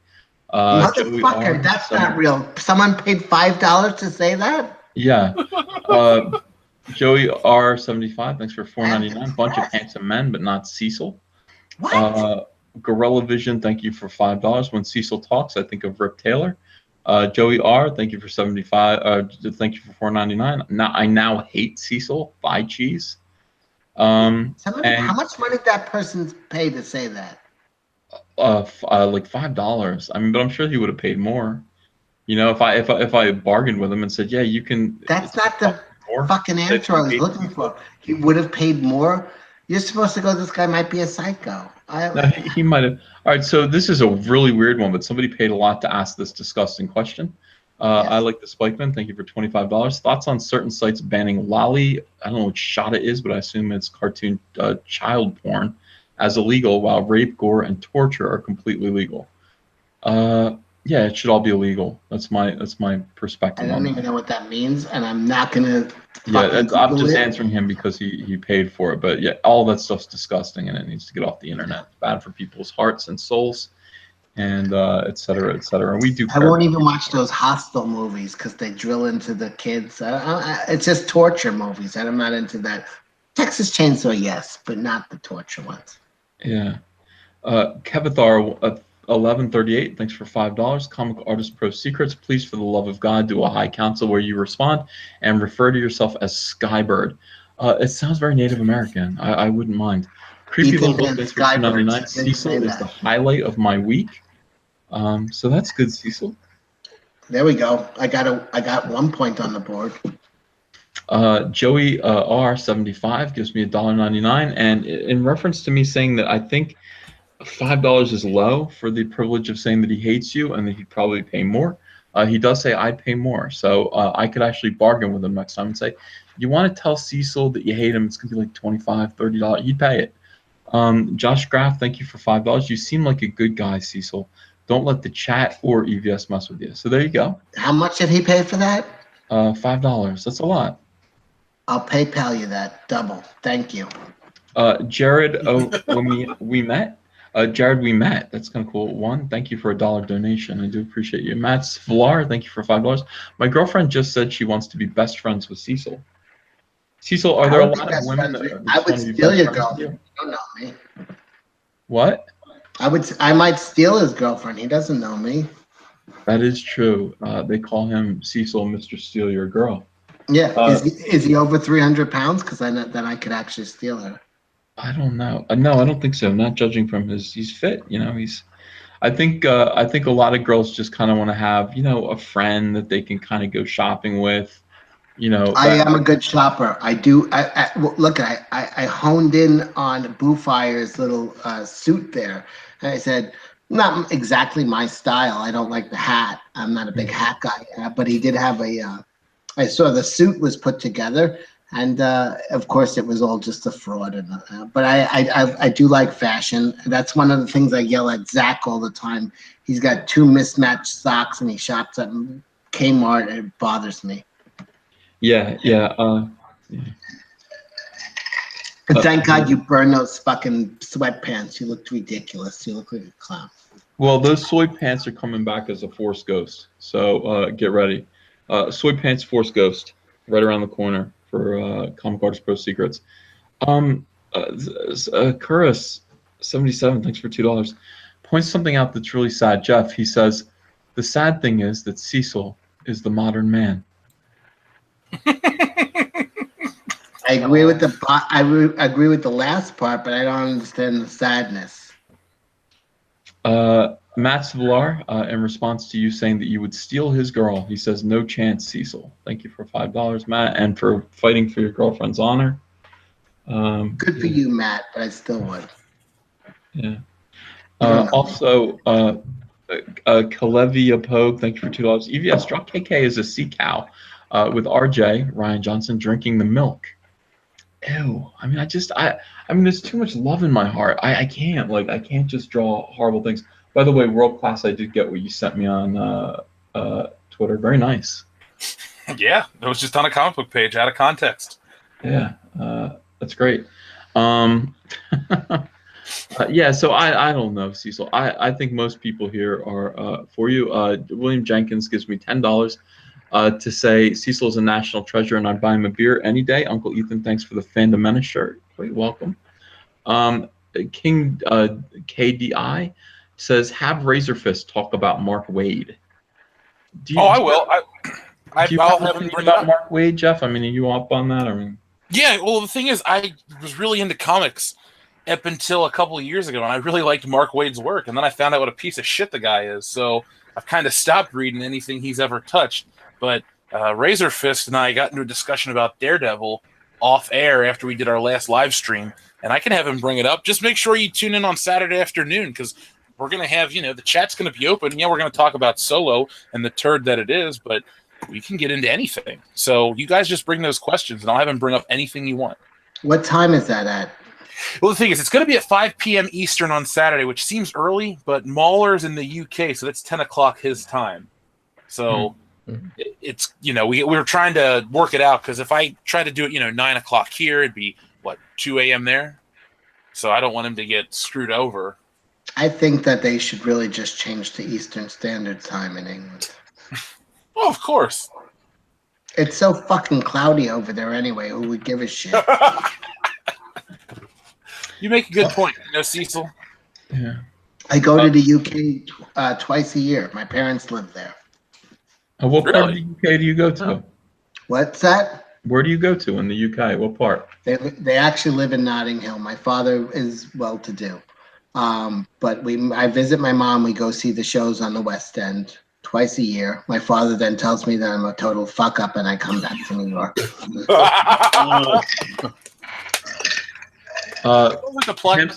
Thank you for Canadian $5. Cecil steals girlfriends like he steals Lunchables. Oh wait, never mind. The only thing he steals is his own breath away with his asthma. That's Goddamn. Oh, You know what? As an insult, it was well thought out. Mhm. It was, and well read by you. Good, bravo to you, Ethan, for that insult. Yeah, I would never insult you though. I don't want to. Okay, you know what? Let's go on a Cecil holiday for the next 10 minutes. You guys go. Don't respond to any of the negative shit. Cecil, touch your toes. Someone's saying, "Fuck you." Cecil, touch your toes. I want to show you how a real man makes love. Oh. You couldn't get to that one fast enough, could you? You brought it up. I was gonna ignore it. I was gonna. You wouldn't. You were gonna ignore it. Bullshit. By the way, I said you brought it up. That was from Saturday That Night was- Fever. That was one of my favorite things that John Travolta ever said. He said, "You brung it up." That's a good movie. Yeah, it was a good movie. Winston Smith, thanks for $5. Cecil is our golden god.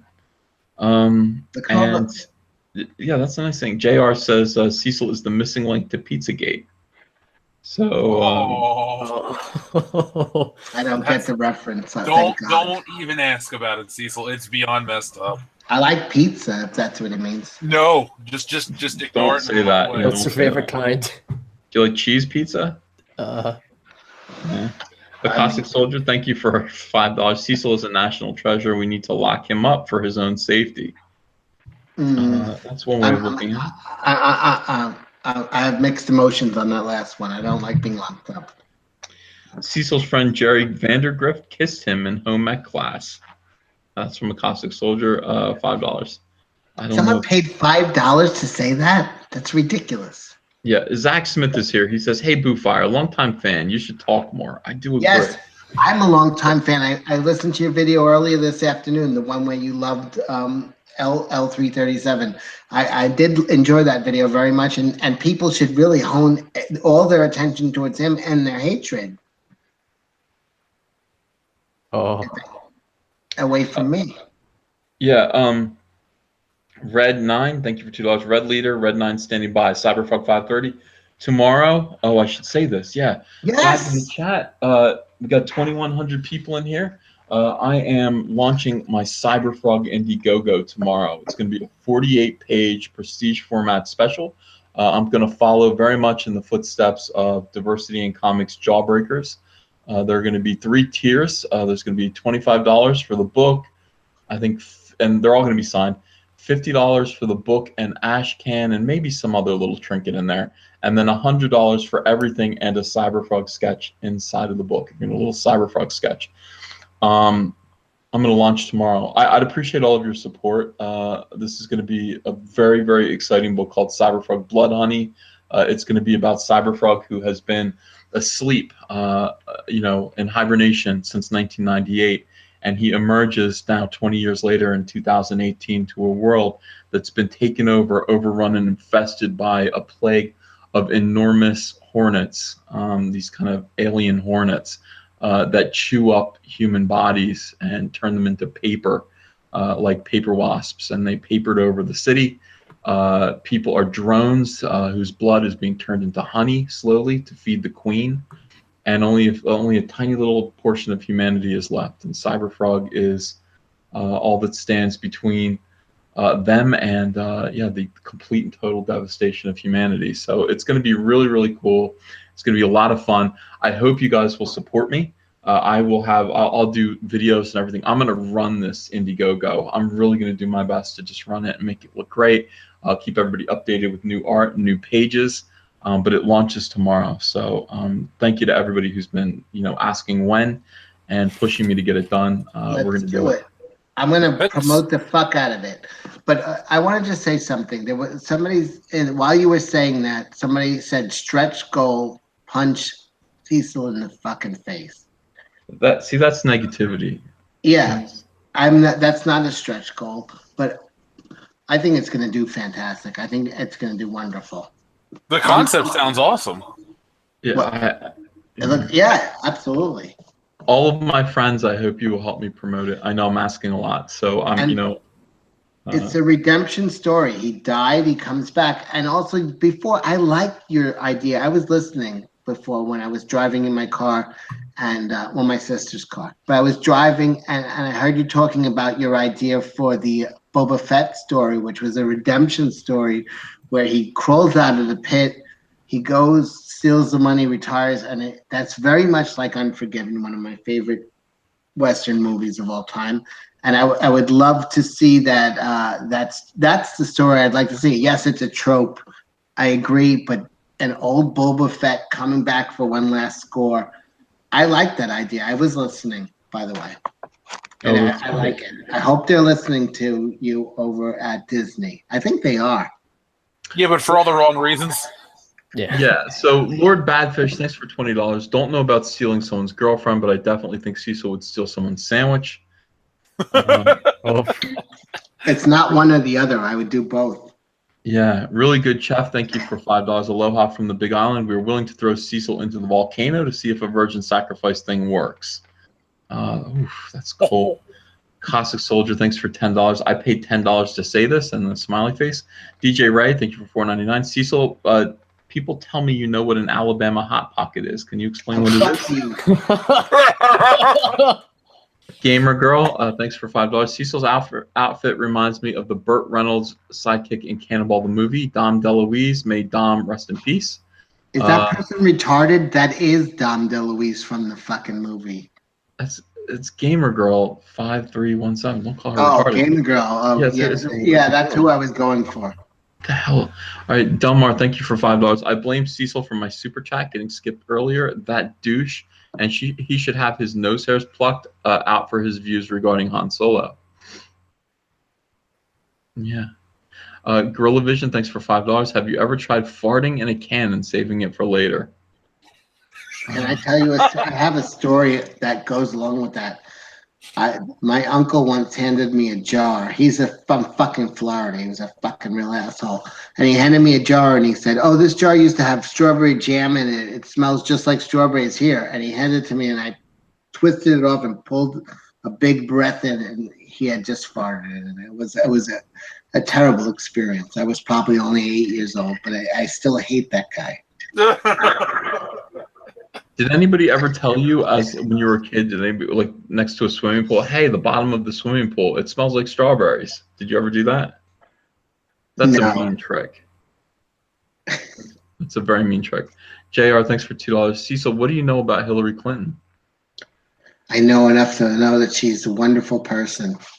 She was our senator for a few years, and she should be president. Yeah, she's not. She never will be. Joey R, thank you for 75. Or thank you for $44.99. I'm getting punchy. Cecil, what color handkerchief do you have in your pocket? I just carry a regular white handkerchief. Any gentleman, I do carry a handkerchief at all times. I think you're making a gay reference to that's more of a bandana thing. It's like whether you're a pitcher or a catcher. I don't wave a flag. I didn't know about that. Did you guys know about that? I had no idea. Whenever Cecil speaks, I can feel my soul being ripped out. Cecil, my autistic kitten, knows that Third Ehrenreich was a shit portrayal of Solo. Uncle Cecil is a pop. Boo Fire talk. People want to hear from Boo Fire. They don't want to hear from Cecil. Hey, what do you say for the next 15 minutes? We just read positive things about me and let Boo There Fire aren't talk. any. There aren't any. There aren't. You don't think I'm looking for nice things to say about you? I am. I don't think you're looking for Oh, nice. here's somebody says something that Gamer Girl. She didn't know that you insulted her. Said Cannonball Run was a great movie, right, Cecil? Yeah, no, she's right. Yeah. After you called her a retard. No, she said I look just like him, but it was him. It's not that I look like him, it is him. David Bly says, "Oh my God, please shut that annoying voice of Cecil up." I'm trying. Look. Uh, Self-deprecation versus Dr. Phil levels of sad. Learn the difference. Cecil says, Avon Anonymous, $5. Why are people this mean? Anderson Paladin pays $20. I'm a person. Maybe they think I'm an AI program. I'm alive. You have feelings. Motherfuckers, you just shit on me. I don't even want to come here anymore. I'm gonna fucking put. Go ahead. You have feelings. You have feelings, guys. I have feelings. I know I give off this like macho persona, but I'm a regular guy. He has a. I can't take it. I'm gonna stop. Please. Comedy gold, Cecil. That's what you are. Well, let me read Anderson Paladin here. That's right. Quote, that's right. I've killed women and children. I've killed just about everything that walks or crawled at one time or another. Unforgiven, William Money. For what you did to my son. Unquote. Boba Fett Undigested. So that's Boba Fett basically from Unforgiven. Yeah. Well, right. My favorite line from Unforgiven is when he walks into the bar and he shoots the guy. He said, "Who owns this bar?" And he says, "I do." And he shoots the guy and they go, "You just shot an unarmed man." And he goes, "Well, you should arm yourself. You're going to decorate your bar with my friend." Because Morgan Freeman was hanging out front. And now Morgan Freeman is turning, he likes chicks. I don't think he did anything wrong. I side with the whole Me Too movement, but with Morgan Freeman, I'm having a change of heart. You think Morgan Freeman did do things that are wrong? I know he couldn't have done. He was easy reader. There's no way he did anything wrong. It's hard to accept, isn't it? You know what it is? Was it's a white girl that's accusing him, so I will normally side with Morgan Freeman. You got to believe women, though.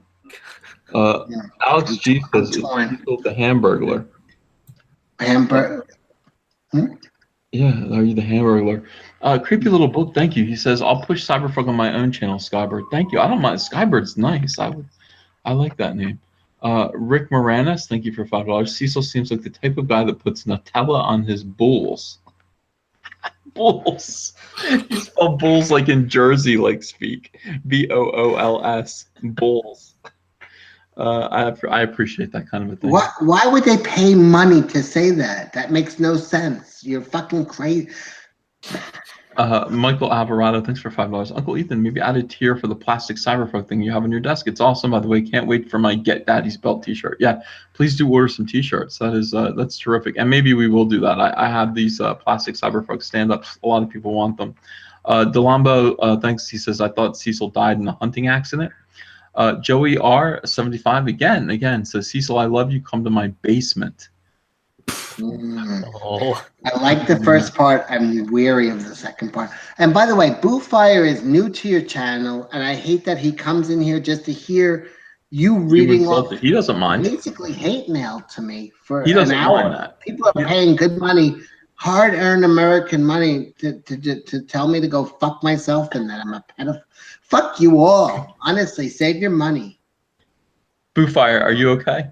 Oh no, I'm completely fine. Oh god, He's I dropped my comfortable. pen. Like he doesn't like. Yeah. If you ask him, Boo Fire does not. He's okay. He's all right listening to you be insulted.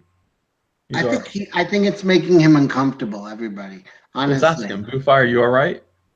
Hey, if I'm not fucking up the stream, I'm feeling great. Like, if chat's entertained, it's a great time. I could read between the lines. He feels uncomfortable when people say mean things about me. If everybody could just, make him feel comfortable and just steer the things more towards the positive, that would be great. Well, I can't steer anything. I'm just reading what people say. Jesus A. Salabas Jr. Hi, how you doing, buddy? $5. I'm so proud of how well behaved Cecil is behaving tonight. It's not so chaotic tonight. Also, it's pronounced Jesus like the Bible. God bless. God bless you, and thank you very much. Jesus, that was from Jesus right there. Yeah. Acoustic, well, he forgives you. Not everybody does. Acoustic Soldier, thanks for $5. I don't have hard-earned American money. I have hard-earned Australian money. Cecil, damn racist. I'm a racist? Is that what's happening now? You're a racist. Gamer Girl says, not just American money, Cecil. I'm Australian. There are a lot of Australians here that don't like Cecil. Cecil, don't go. See, but there was nothing about that comment that said she didn't like me. You inferred that for no reason. Jim Bobo. Jim Bobo, thanks for $5. The nicest thing I can say to Cecil is don't kick Cecil. He's behaved himself. Now he said, fuck you all. So kick Cecil, damn you. I was beginning to like you. Yeah, Avonymous, $2. We are positive. You sound like kittens dying. He said that you sound like kittens dying. Did he say my name or did he mean somebody else? Well, I don't know. Do you think he meant me? Avonymous. Honestly, I don't want to be insulting, but I think he meant Boo Fire. Boo Fire does not. Boo Fire. Next time, pay for enough to name who you're insulting. Boo Fire is nobility and goodness. You didn't mean Boo Fire. Boo Fire didn't do anything wrong. What have I done wrong, though, Ethan? Honestly, what did I do wrong? This hatred. You called Gamer Girl a retard, and you insulted Australia. When did I insult Australia? I don't even know if it's real. I've never been there. Acoustic Soldier, thank you for $2 Australian dollars. It's good money. Why is Australia all worked up? He says we're triggered here in Oz. We want an apology. So Australians are pissed. Wait, can somebody just on the regular stream explain what I did to insult Australia? You denied its existence, man. That was after they insulted me. Listen. What did I do? Go ahead, give it to me. What did I do to make Australia hate me? I understand why New Jersey hates me, but not Australia. Yeah, I don't want to get into it. That's between you and them. I have a good relationship with Australia, and I don't want to. You know what I mean? I like you. I understand. It's the boomerang effect. Did it come back? The reason you piss off Australians is because you're from New Zealand. Taking that from when you talk, it doesn't even make your icon come up. You gotta man, sound off like you got a pair. Here's the thing. I'm not taking credit for that joke. It comes from J space R, and I thought that was clever. Well, not fuck you because you're just the messenger, but J space R, fuck you. Hey, Infernal Iris shows up and she says, Cecil, just want you to know I love you and enjoy you on the High Council. Ignore the haters, sending hugs. I do ignore them to an extent. You know what happens? I'm derailing the conversation. We were talking. No, you're fine. You're fine. It's okay. Phil Devereaux, the audience really wants to take, the audience has a lot of aggression, Cecil. Okay, you don't understand. I feel like a lot of aggression towards you, and I think they appreciate your listening to what they have to say. It's like, when a serial killer has to face the family of the people he's killed, he's got to just stand there and listen to what they have to say in court. That's the best example. Wait, that's the best example you can come up with? That's the first thing that came to mind, and yeah, I can't think of anything better to describe what's happening. Who have you hurt, Cecil? A lot of people. The whole country of Australia, the whole continent. Why is the continent of Australia mad at me? They said they're triggered. They want an apology. But for what? What did I say? I like crocodiles. Maybe if you make peace with Mel Gibson, all will be forgiven. I like Apocalypto. It's an excellent movie. I forgot about that. That he did insult Mel Gibson right at the top. What is it with Australia, he's dude? a great. How do you feel about the Lethal Weapon franchise? Fantastic. Richard Donner, who also did the Superman films. All right, then we can be friends, Cecil. No matter what anyone says, since you like Lethal Weapon that much, I got your back. Lethal Weapon 2 is like Godfather. It's the one rare occasion where the sequel is better than the original. And I like you even more now. Keep going. Cecil, you are an amazing person, says Really Good Chef. You are witty and handsome. Today is opposite day, right? That was the stinger. Fuck you! You know what? I really fucking went for that. I really he wrote me in with that shit. I don't know why do I come? I wait all week for this. I actually like salivate. I'm like, oh, here comes the High Council, and I get here, and everybody's like, they pay their money to tell me to go fuck myself. James, thanks for $2. Cecil, everybody loves you when you're leaving. Toppy really Daddy, say thanks the for other $5. part? Cecil, you bring everyone a lot of joy when you leave the room. I could eat a bowl of alphabet soup and shit out a smarter statement than you. Oh my god! Holy shit! You know what? I know that one is real because you're not clever enough to come up with that either. I'm not. I don't have that kind of hate in my heart for you. Somebody These people really do. paid money to say that. Damn. These people do. I don't have that kind of hate in my heart for you, but these people I do. think the and people that support it's me just don't authentic. have any money. It's authentic. No, they do. They do. Let's see. Cecil, would you sleep with Otho from Beetlejuice? That's from Cole. Is that the Winona Ryder character? Because No, yeah, Otho's the dude. The gay one. He doesn't know how to change the tire. no. My God. Rick Moranis says Darth Vader was transracial. Let's see. Cecil for Prime Minister of Australia says Gamer Girl. I think that I accept the nomination. she has forgiven you. Shamaniac says I love all of you, but especially Cecil. He's funny. Thank Nina you. Arnold says, what was the box office total for Solo? Do we have those numbers? It's got to was be like- on the hundreds of millions by now. No, it was the 3-day was 83.3 million domestically, and international was like 65, but I think it jumped up to 103 domestically. So it's under 200 million, I think. I'll look it up. That's Okay, pretty yeah, good. we need to know that. That's great. They're good. Christopher Burko, you don't want to piss off Australians. We got most of the world's deadliest creatures. We're not afraid to use them. Yeah, it's just you don't want to. Just apologize, Cecil. Just All say right, so sorry. When did I insult Australia? Well, let me explain. A caustic soldier, thanks for $2. She said, "Oh my God, you like crocodiles? They kill Australians." Again, Wow. every word out of your mouth. But that was me trying to ingratiate myself to them. I didn't know that they murdered them. They do. Crocodiles. What about kill. koalas? Now, if I say I like koalas, it's going to find out they've been on a murder spree too. what about drop bears? Yeah. Australians will know what drop bears are. Uh, Real quick though, to answer that other super chat, Solo's sitting at $172 million worldwide, which is really low for a It's Star good. Wars movie. I would take it. I need the That's money. what they were hoping for. Just Somebody for, said last United stream I States. said Nuke Australia. Is that true? Did I say Nuke Australia? How much have they spent on Solo? Like advertising and production?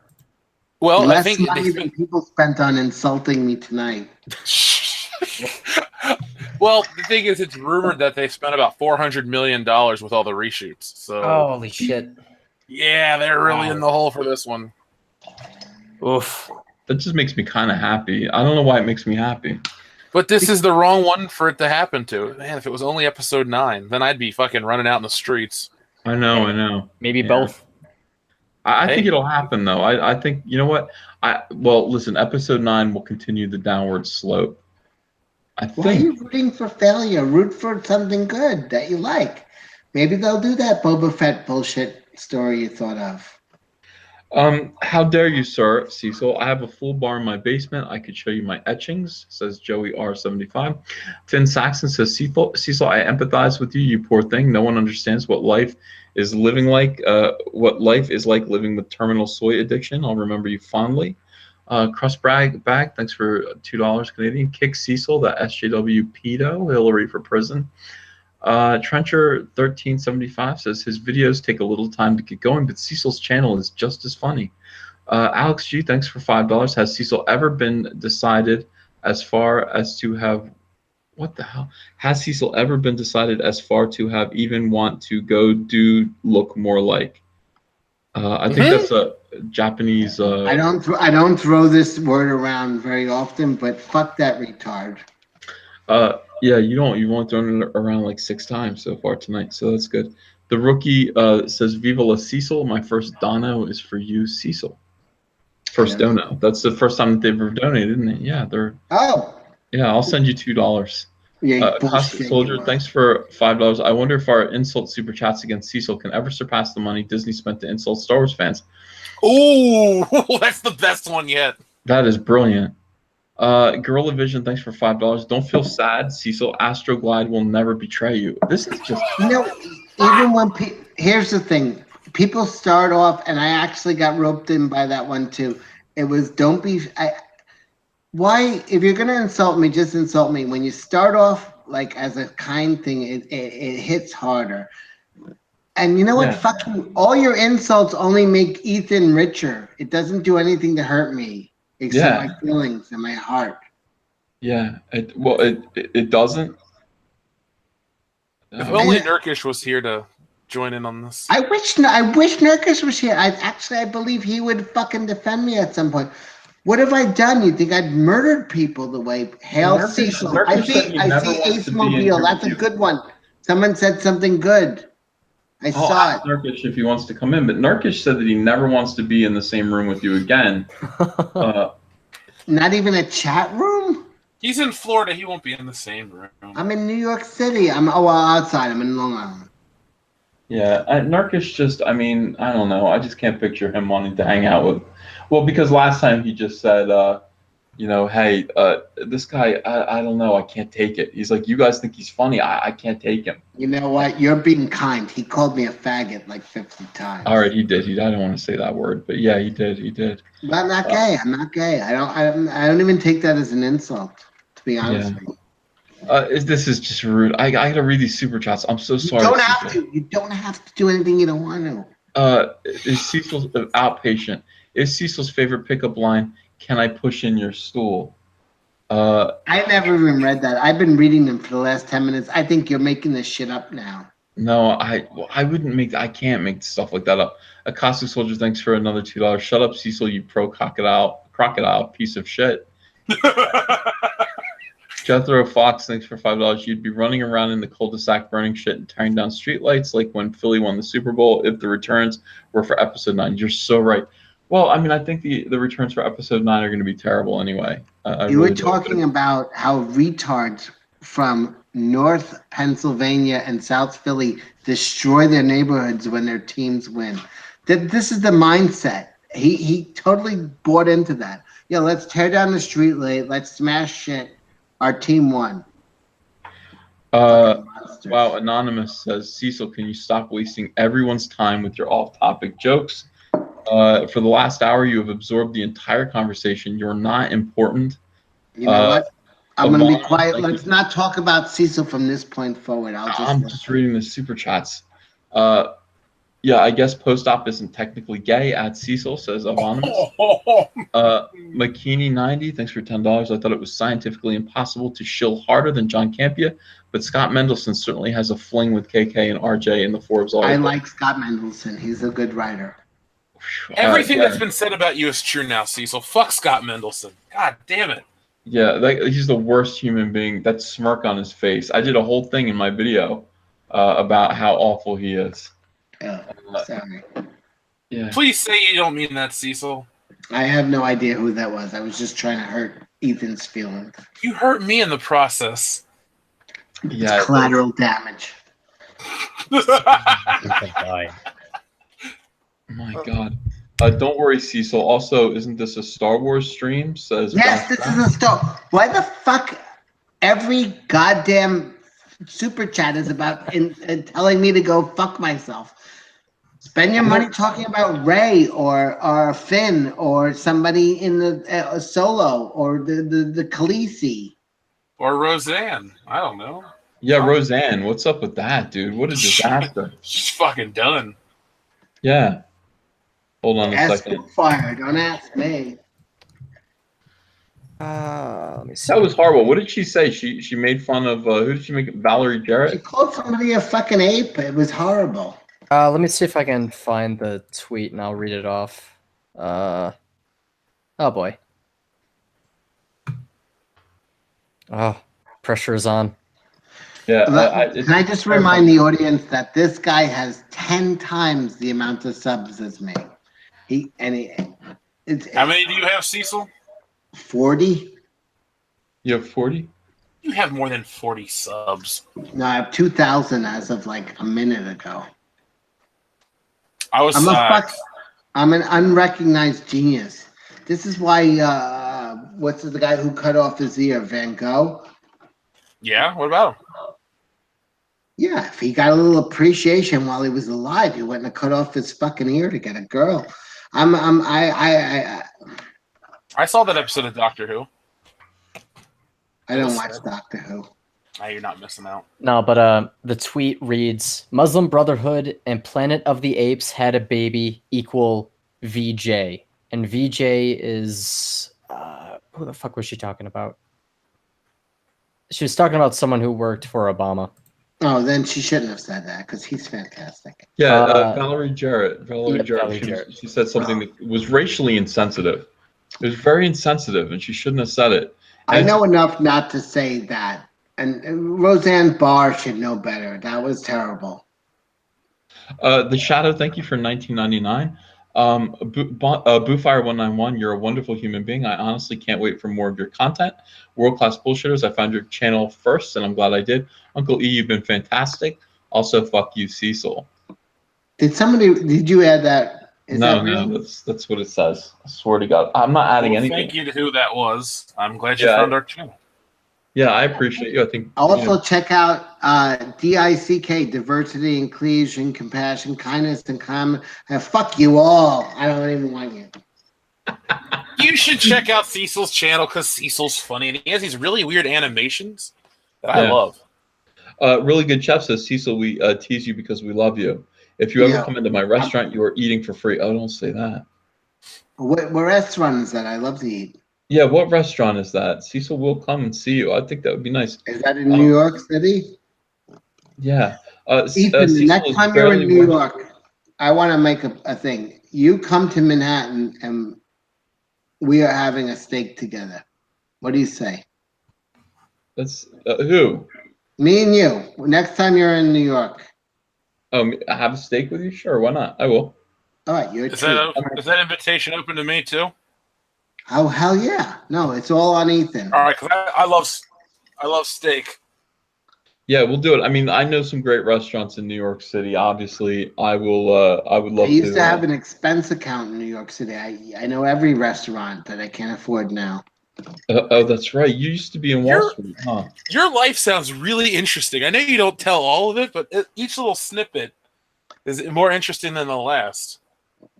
I wish the people in the chat were more concerned with like putting the pieces together and figuring out who you are than like shitting on you, because I'd like to know. Most people just want to tell me to go fuck myself to death. I mean, so that sounds fun, but you were on Wall Street. So will you tell me about that?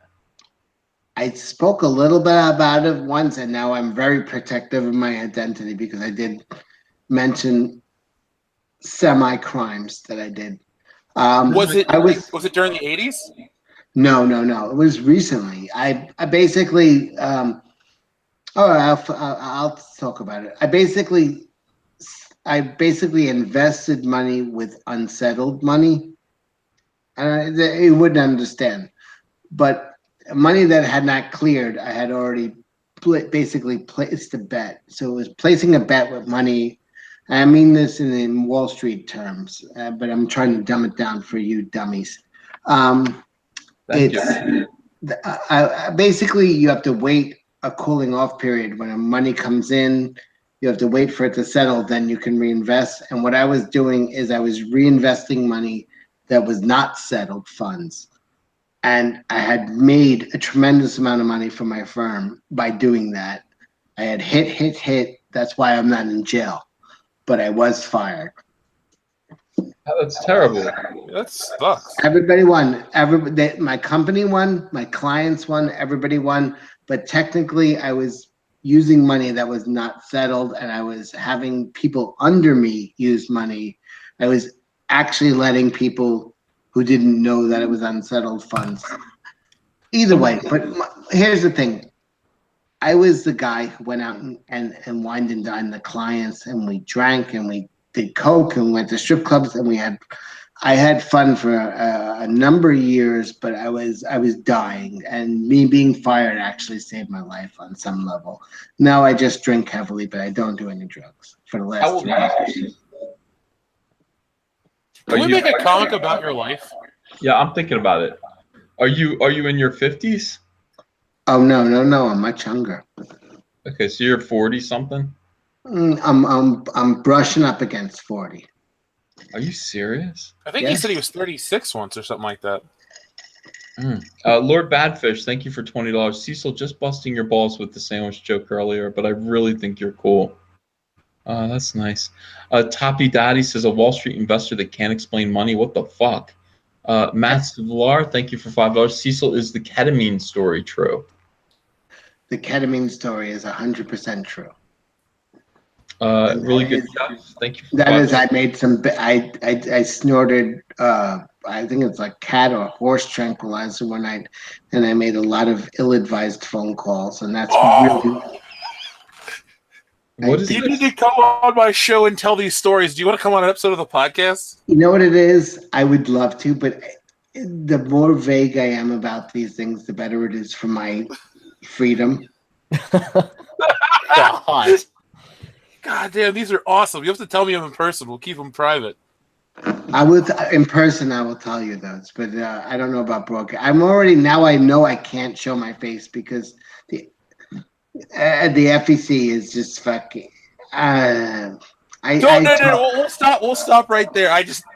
Wow, I'm impressed. We'll put it like that. This episode is something way different than what I thought it was going to be. My father was a big wig. He was he was born in Scotland. He was raised after 6 in England. And he became it was like a wonderkind, a banking guy, and he came over to New York, and he married my mother, who is from Canarsie, Brooklyn. She's a Sicilian, so I'm half Scottish, half Sicilian, a little bit of English in there, and I was raised mostly in Manhattan. I spent a couple years in Brazil, believe it or not, setting up banks with my father, and I've had an interesting life. No one gives a shit what you're saying, Cecil. Oh, God damn it. Top rope.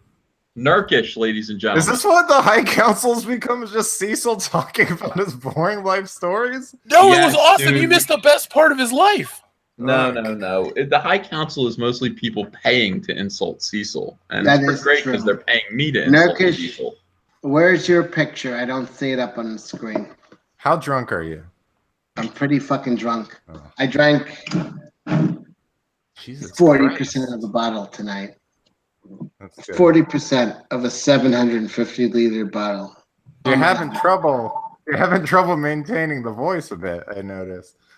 Yeah, that's right. I'm going back to my real voice. See that? Was that creepy or what? That was a bit unnerving. I gotta Sounds like Buffalo Bill. Cecil, the photo you put on Twitter of you holding the glass, I took solace in the fact that you're actually a fat person. Oh no, I've never fucking claimed otherwise. I've only Well, you never know what is a bit, and then I saw your big fat hands, and I said, "Oh, he's really fat." You know what? I was a skinny kid. I was a skinny adult. And then you're molested or something awful happened to you. What happened is I had to quit drugs a couple of years ago, and I gained 50 pounds, and then Hillary lost. So I gained another 50 more. I'm a mess, but I was in shape for most of my life. I don't believe that. I love that Hillary lost and it destroyed your life. I don't know why I like that so much. Give you a show on Netflix, right? Yeah, I think Cecil could have a show. I think Cecil could be kind of is he the Wolf on Wall Street or something else? Oh, I mean, Michelle Wolf got a show for shitty roast or whatever she did. So now she has like because we need a 19th version of The Daily Show. I guess she has a show on Netflix now. So yay.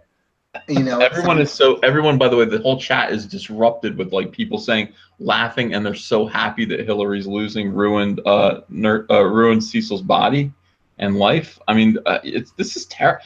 Cecil, I don't want to see this. I know that you think that I do, but people are laughing their ass off. Ha ha ha! I love it too. That just made me smile. That's the best part. Laughing my ass off. Everyone's happy that Nurkish people is are good. happy that I got fat, and that Nurkish now can make fun of fat people, which is. I think alcohol ruined your body, Cecil. I don't think. You know what? I'm going to be honest with Nurkish right now. I drank a ton, but I also was doing coke because I was being funded by my pot. I stopped doing drugs but kept drinking, and then I started eating became my new drug. And I have tits now. What the fuck is there to say? It's summertime and I'm fucking bummed. That's good. The chat is all over the place. EBS is rude, says Joshua. Cecil, I'm sorry. Let's see. Jance says Dark Cecil is best Cecil. Is it the booze talking? Don't talk about the silly stuff. Just keep quiet, but dropping these bombs. I don't know. Cecil. Yeah, Oh, sorry. it's okay. EBS, this is really cool for you, but it sucks. Here, says Anonymous. He's sick of it. Trencher says finally Nurkish is here. James says Cecil, we actually like you. No, just kidding. Dick McJackass Did says somebody really pay money just to say no, just kidding? yeah, they pay me. It actually lifted my heart for a fucking moment that someone said we like you, and then they fucking had to stick that shit in there. Is that guy's name Dick McJackass? Yeah. That is What awesome. about everybody hone your fucking anger toward Nurkish for a few minutes. This has been the most depressing night of my life. I looked forward to the High Council all week. I got here and 99% of the fucking chat is me to kill myself. That's what I was about to say. I want to see the Cecil with his feet on the ledge Twitter thing, and then you saying you're sorry. Or whatever That the fuck was not Chelsea me. Manning said. That's Chelsea Manning. Yeah. American hero. Jesus Christ. I can't take it. Nurkish, I miss you, buddy. Let me tell you something. If those of you who are not subscribed to Nurkish's channel, well, first of all, it does take a strong constitution. It's not for kids. Is it for kids? Not for everyone. Not anymore. But Not anymore. It's not for kids, I guess. No. Yeah, you should subscribe. If you are an adult and you have a strong constitution, a strong stomach, you should subscribe to Nurkish's channel. Absolutely. He is very, very funny. if you want to see a show where they talk about gay men marrying straight Mormon women and also children who have skin sloshing off their body from a medical condition, then I could not recommend Nurkish's channel more. That is really I forgot really about that gay thing. I was like, what the fuck is he talking about? Okay, I forgot about that episode. Yes, that was a thing. Was someone getting face fucked by a dildo? I honestly don't know anymore what I've watched. There's a lot. I watched Angela Lansbury masturbate in the last one. What? No, you didn't. Yeah, she was in a bubble bath. So How old was she?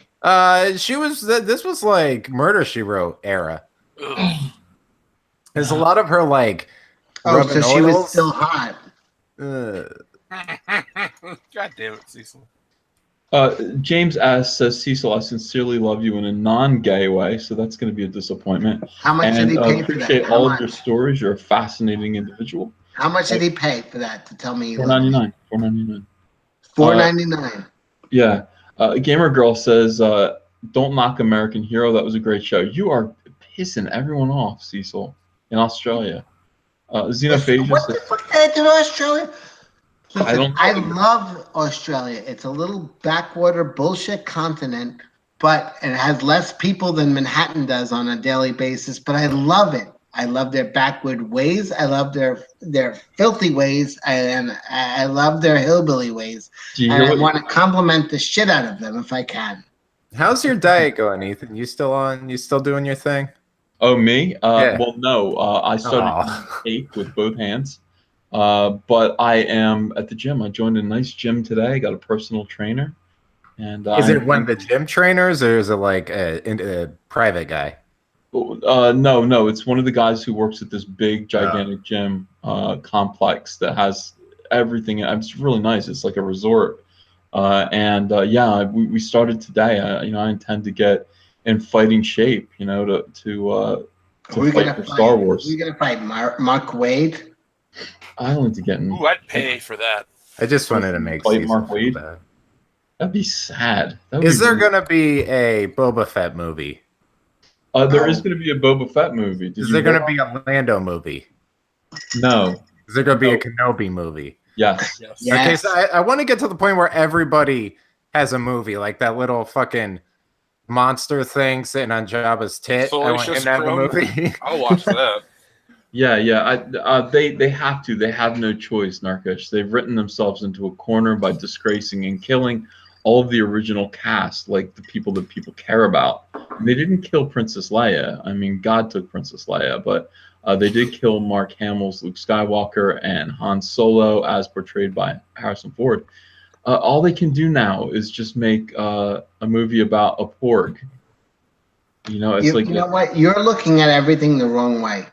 They weren't killing these characters. They were making room for the new ones. They were making room for Rey and Finn. Cecil's like a human porg, kind of.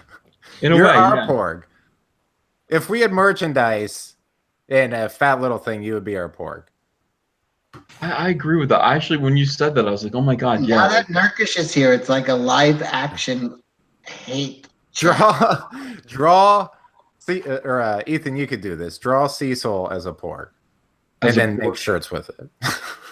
You could auction that off. I would never ask him to draw that because his talent is worth hundreds of dollars a minute. So you don't even do that. Is that true? Is it worth hundreds of dollars a minute, Ethan? It is. I don't even know how to calculate that. How much? Yeah, I'm underpaid. You know, like what I actually receive is less than that a little bit, but it is worth it, I think. I like the idea of Cecil the Porg.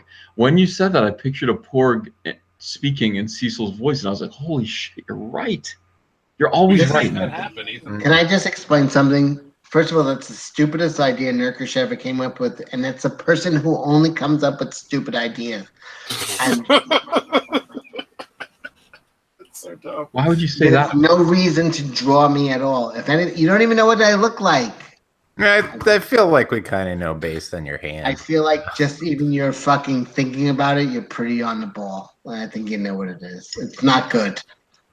I can picture you, yeah. If anybody could describe what I look like, Nurkish could, because he's so negative. He'd probably nail it. I don't think Nurkish is negative. You think he's positive? In some ways, yeah. HIV positive. Is this what of the past few weeks I haven't been on been like? Is this it? Last week's episode was incredible. I wasn't here.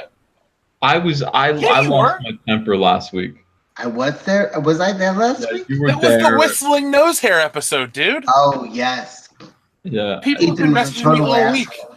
You know what? Ethan has been much better this week. He was a total fucking asshole. You know, now that he's hosting, he's actually a nicer guy. He's like Johnny Carson when he hosts. What But do you when he mean now was that he's on- hosting? Hasn't he always been hosting? No, No. we were on Jeffrey's channel last week, and Oh. Switch off. You know, he was Jeff coming takes a out with couple, I'll take a razor couple. fists.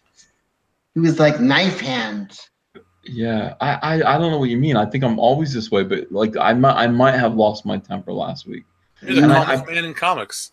Yeah, I No, you promise were so that's better. hateful. You were hateful. Ethan, do you want to hear the newest conspiracy theory somebody told me recently? Yep. That Cyberfrog is you trying to win the alt-right over because it's like a Pepe. Like you're trying to win him over with Right. a frog comic. So Right, I am. I'm trying to That's win over the obviously- alt-right.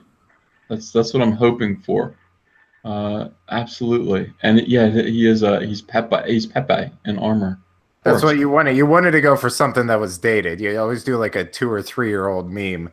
Yeah. Oh, by the way, and I planned this 20 years ago. That's the crazy thing about 25 years ago I planned this and I created Cyberfrog. Like one day I'm gonna need to win over the alt-right, and so I better create a frog now. Are you That's doing insidious. your comment? Are you going to do your thing, your Indiegogo or whatever it I'm is? doing it tomorrow. I announced it. We're gonna launch Cyberfrog tomorrow. Are you going to kill yourself if it doesn't do as well as Jawbreakers? Oh my God! You know what? I would just end up killing myself. I've never seen anything like that in my life. How embarrassing would that be if you didn't If it do as does good as less. Jawbreakers? It's not going to do as well as Jawbreakers.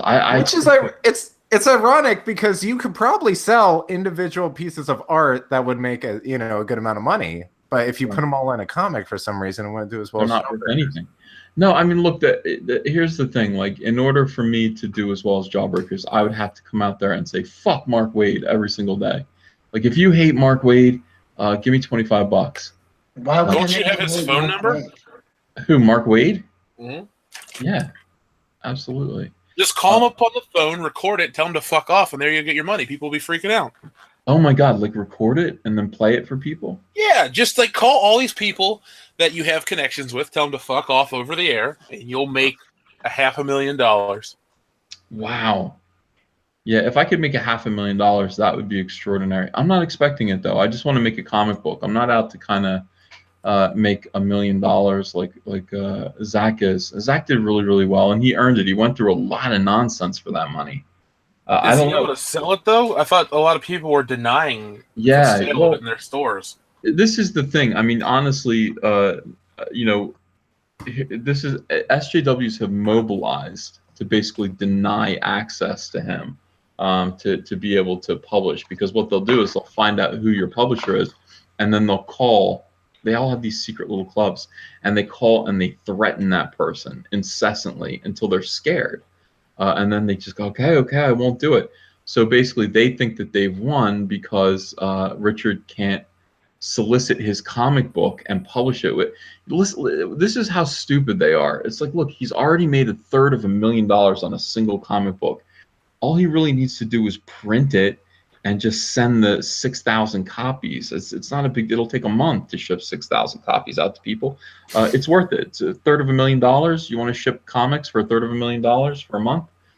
He won already. But Richard actually wants to have a comic book in the comic book stores. God only knows why. And he is that is what's important to him right now. So he is fighting for the right to get his comic book solicited in Diamond, et cetera, et cetera. At which time he'll sell an additional 1,000 copies, maybe, earning himself $5,000. Well, the thing is that they're fucking retarded. Like every time they attack him, it just makes him more popular. I don't know why they do that. Like every time they're like, oh, we're going to go after him. It's like, you just sold another like 100,000. They haven't understood yet. Narkish, they have not understood that, like, he has learned, and I have learned how to monetize SJWs.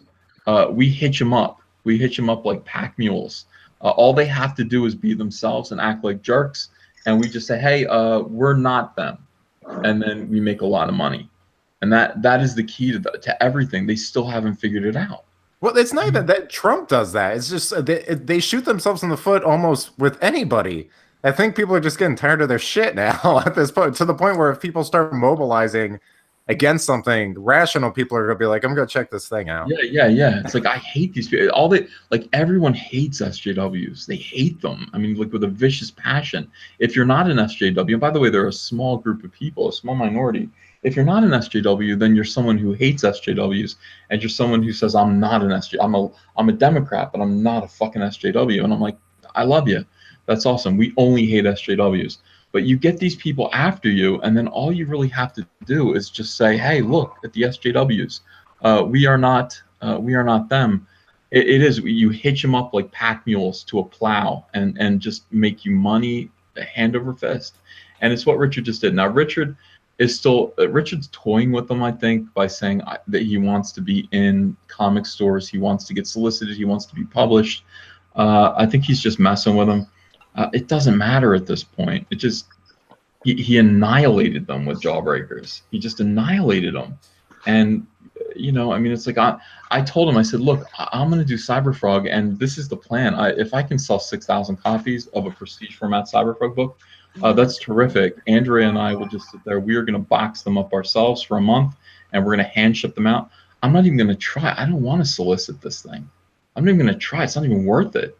This is the wave of the future. We live in a society now where people don't want to leave their homes. They just point click.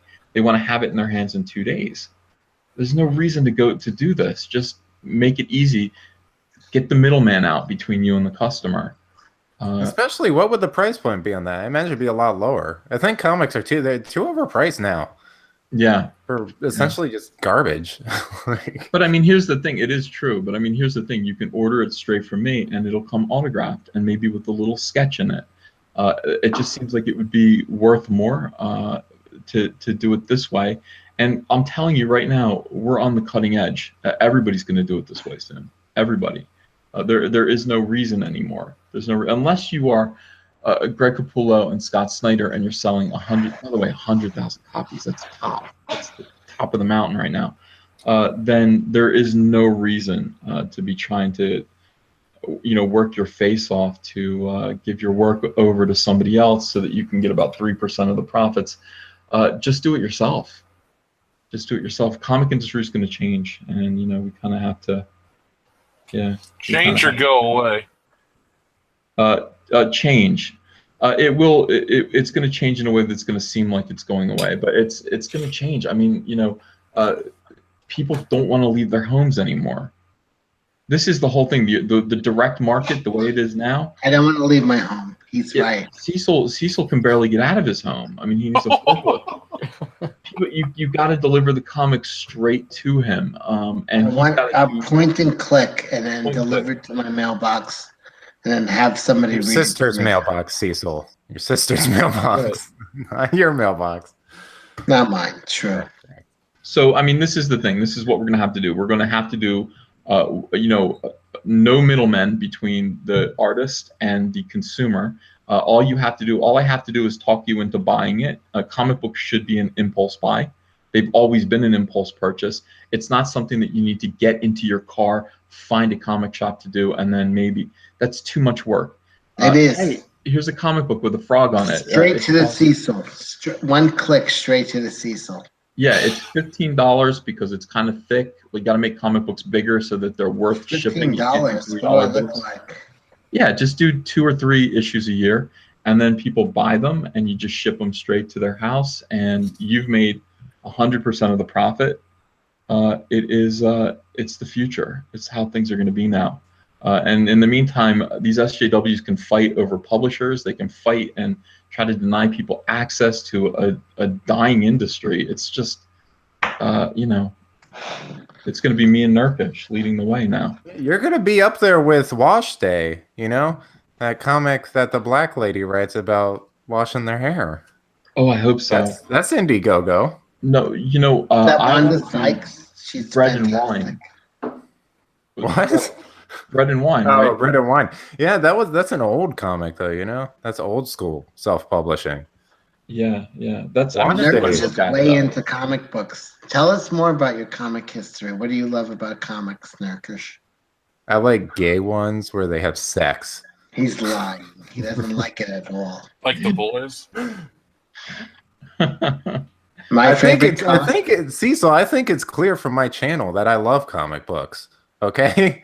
I'm up there with all you guys, all the Spurgs, Captain Cummings, the other ones that are Yellow Flash. I'm up there with all of them. I love comic books. I did a live chat with Captain Cummings last week, and he passed out cold on air. That's the mark of true success. Well, anyway, the point is, if SJWs wanted to beat Richard or me, they'd just leave us alone. I mean, that would be it. They would just shut up. They can't, because you can't virtue signal. How are you going to virtue signal? But it sets up a contrast between us, and people would rather hang out with us. Like normal people would rather hang out with us, and we just keep demonstrating that. It's like, people who are afraid hang out with SJWs. They're afraid of social stigmatization because they're in these little bubbles. But it's like the real world. Our YouTube channels are blowing up. It's like comics are selling crazy amounts. Is that why my channel only has 2,000 subs? I don't know. I don't know. I've been trying to promote you. I really have. I even tweeted you. By what? By reading off hate mail every 5 fucking seconds? That's your promotion? I have to. I can't help that. Finn Saxon says I'd pay to see a buddy movie with Nurkish and Cecil. You have to. I mean, I'm so the two of them together are so great. I had to get Nurkish in here. We're like chocolate and peanut butter. I think Cecil's best things he's doing are when he drunkenly talks about movies. Stop talking about comics. I like movies, but I read comic books. I don't give a shit. I don't fucking care. We have enough people talking about comics. Who gives a fuck? Yeah. Your stupid movie thing. You think I should focus mostly on movies? I think that's where hearing a drunken gay fat man talk about ET is much more entertaining. I'm not gay, and I'm okay. All right. I am fat though. Oh. Oh my goodness. Well, anyway. By the way, just as a response, if I may step on your toes, Ethan, for one moment, fuck you, Nurkish. Go ahead, Ethan. Oh, Nurkic. Why is it offensive, Cecil? What's wrong with being gay? Yeah. No, it's just that you wield it like a hammer. I don't know what that means. I was just stating facts. I say you're a fat gay man. I'm straight as an arrow. I have no problem with being called gay. I am fat though. But Well, you were fat too, weren't you? A fat. When I was a kid. Yes. when I was a so shouldn't you child. have compassion to somebody? No, because I felt shame about my body, and then I did something. Did You you just have become a tits? fat adult. Did you have tits when you were a little kid? Oh, I did. Yeah, I did. Oh, I just got them in the last 5 years. I hate them. Oh, the longer you keep them, the worse it is. Yeah. Ethan, do you want to add anything? Because you have tits too. Ethan, why don't you join in? Tell us your sob story.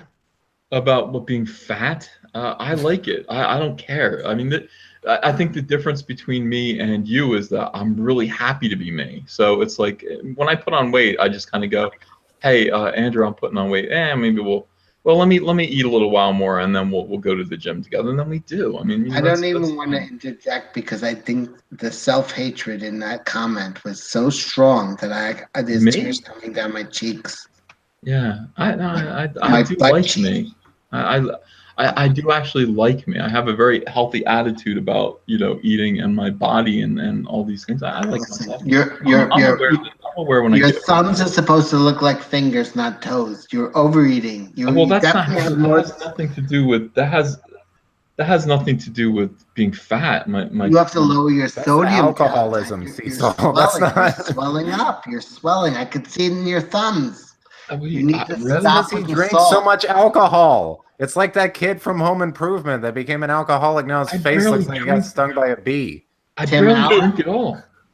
Zachary Ty Bryan. Yeah, you know the fat one. Well, I was gonna say the least successful one, but that other one was also pretty unsuccessful. The young one. Yeah, because I've been binge watching the shit out of that show. The only one with a fat face is Brad. The oldest one. Yeah. Yeah, now he looks like he's dying. But he's Can got we a get hot Blue wife. Fire in here for a moment to talk about Solo? I kind of hope they I wish they wouldn't have brought what's it called back, his other Last Man Standing. I wish they would have rebooted Home Improvement like they did Roseanne, except they just had a fat alcoholic son. Yeah, well, Roseanne's canceled now, so. Well, yeah, but I'm just saying, I'd like to see that fat guy get dragged back in the Wait, let spot. me ask you something nerkish. Do you think she should have been canceled for her hateful comments against an American hero like Valerie Jarrett? I think it's up to ABC to do what they want. They're a private company. Okay, so you are a libertarian. I guess, yeah. It's Disney calling the shots, but okay. Well, no, but I mean, essentially, it's still a private company. It's up to them to do it. You can't praise. Oh no, I'm not even worried about it. I just think if it was, The View says garbage shit all the time, and they're never fucking corrected for it. And they're on the same channel. Honestly, I think they were just looking for an excuse to shit can her, and this was a good one. Which is weird because the show's like the highest rated show they've had in like 20 years. Yeah, but I think it makes them uneasy. But I mean, we got season 28 of Modern Family, right? That show never gets old.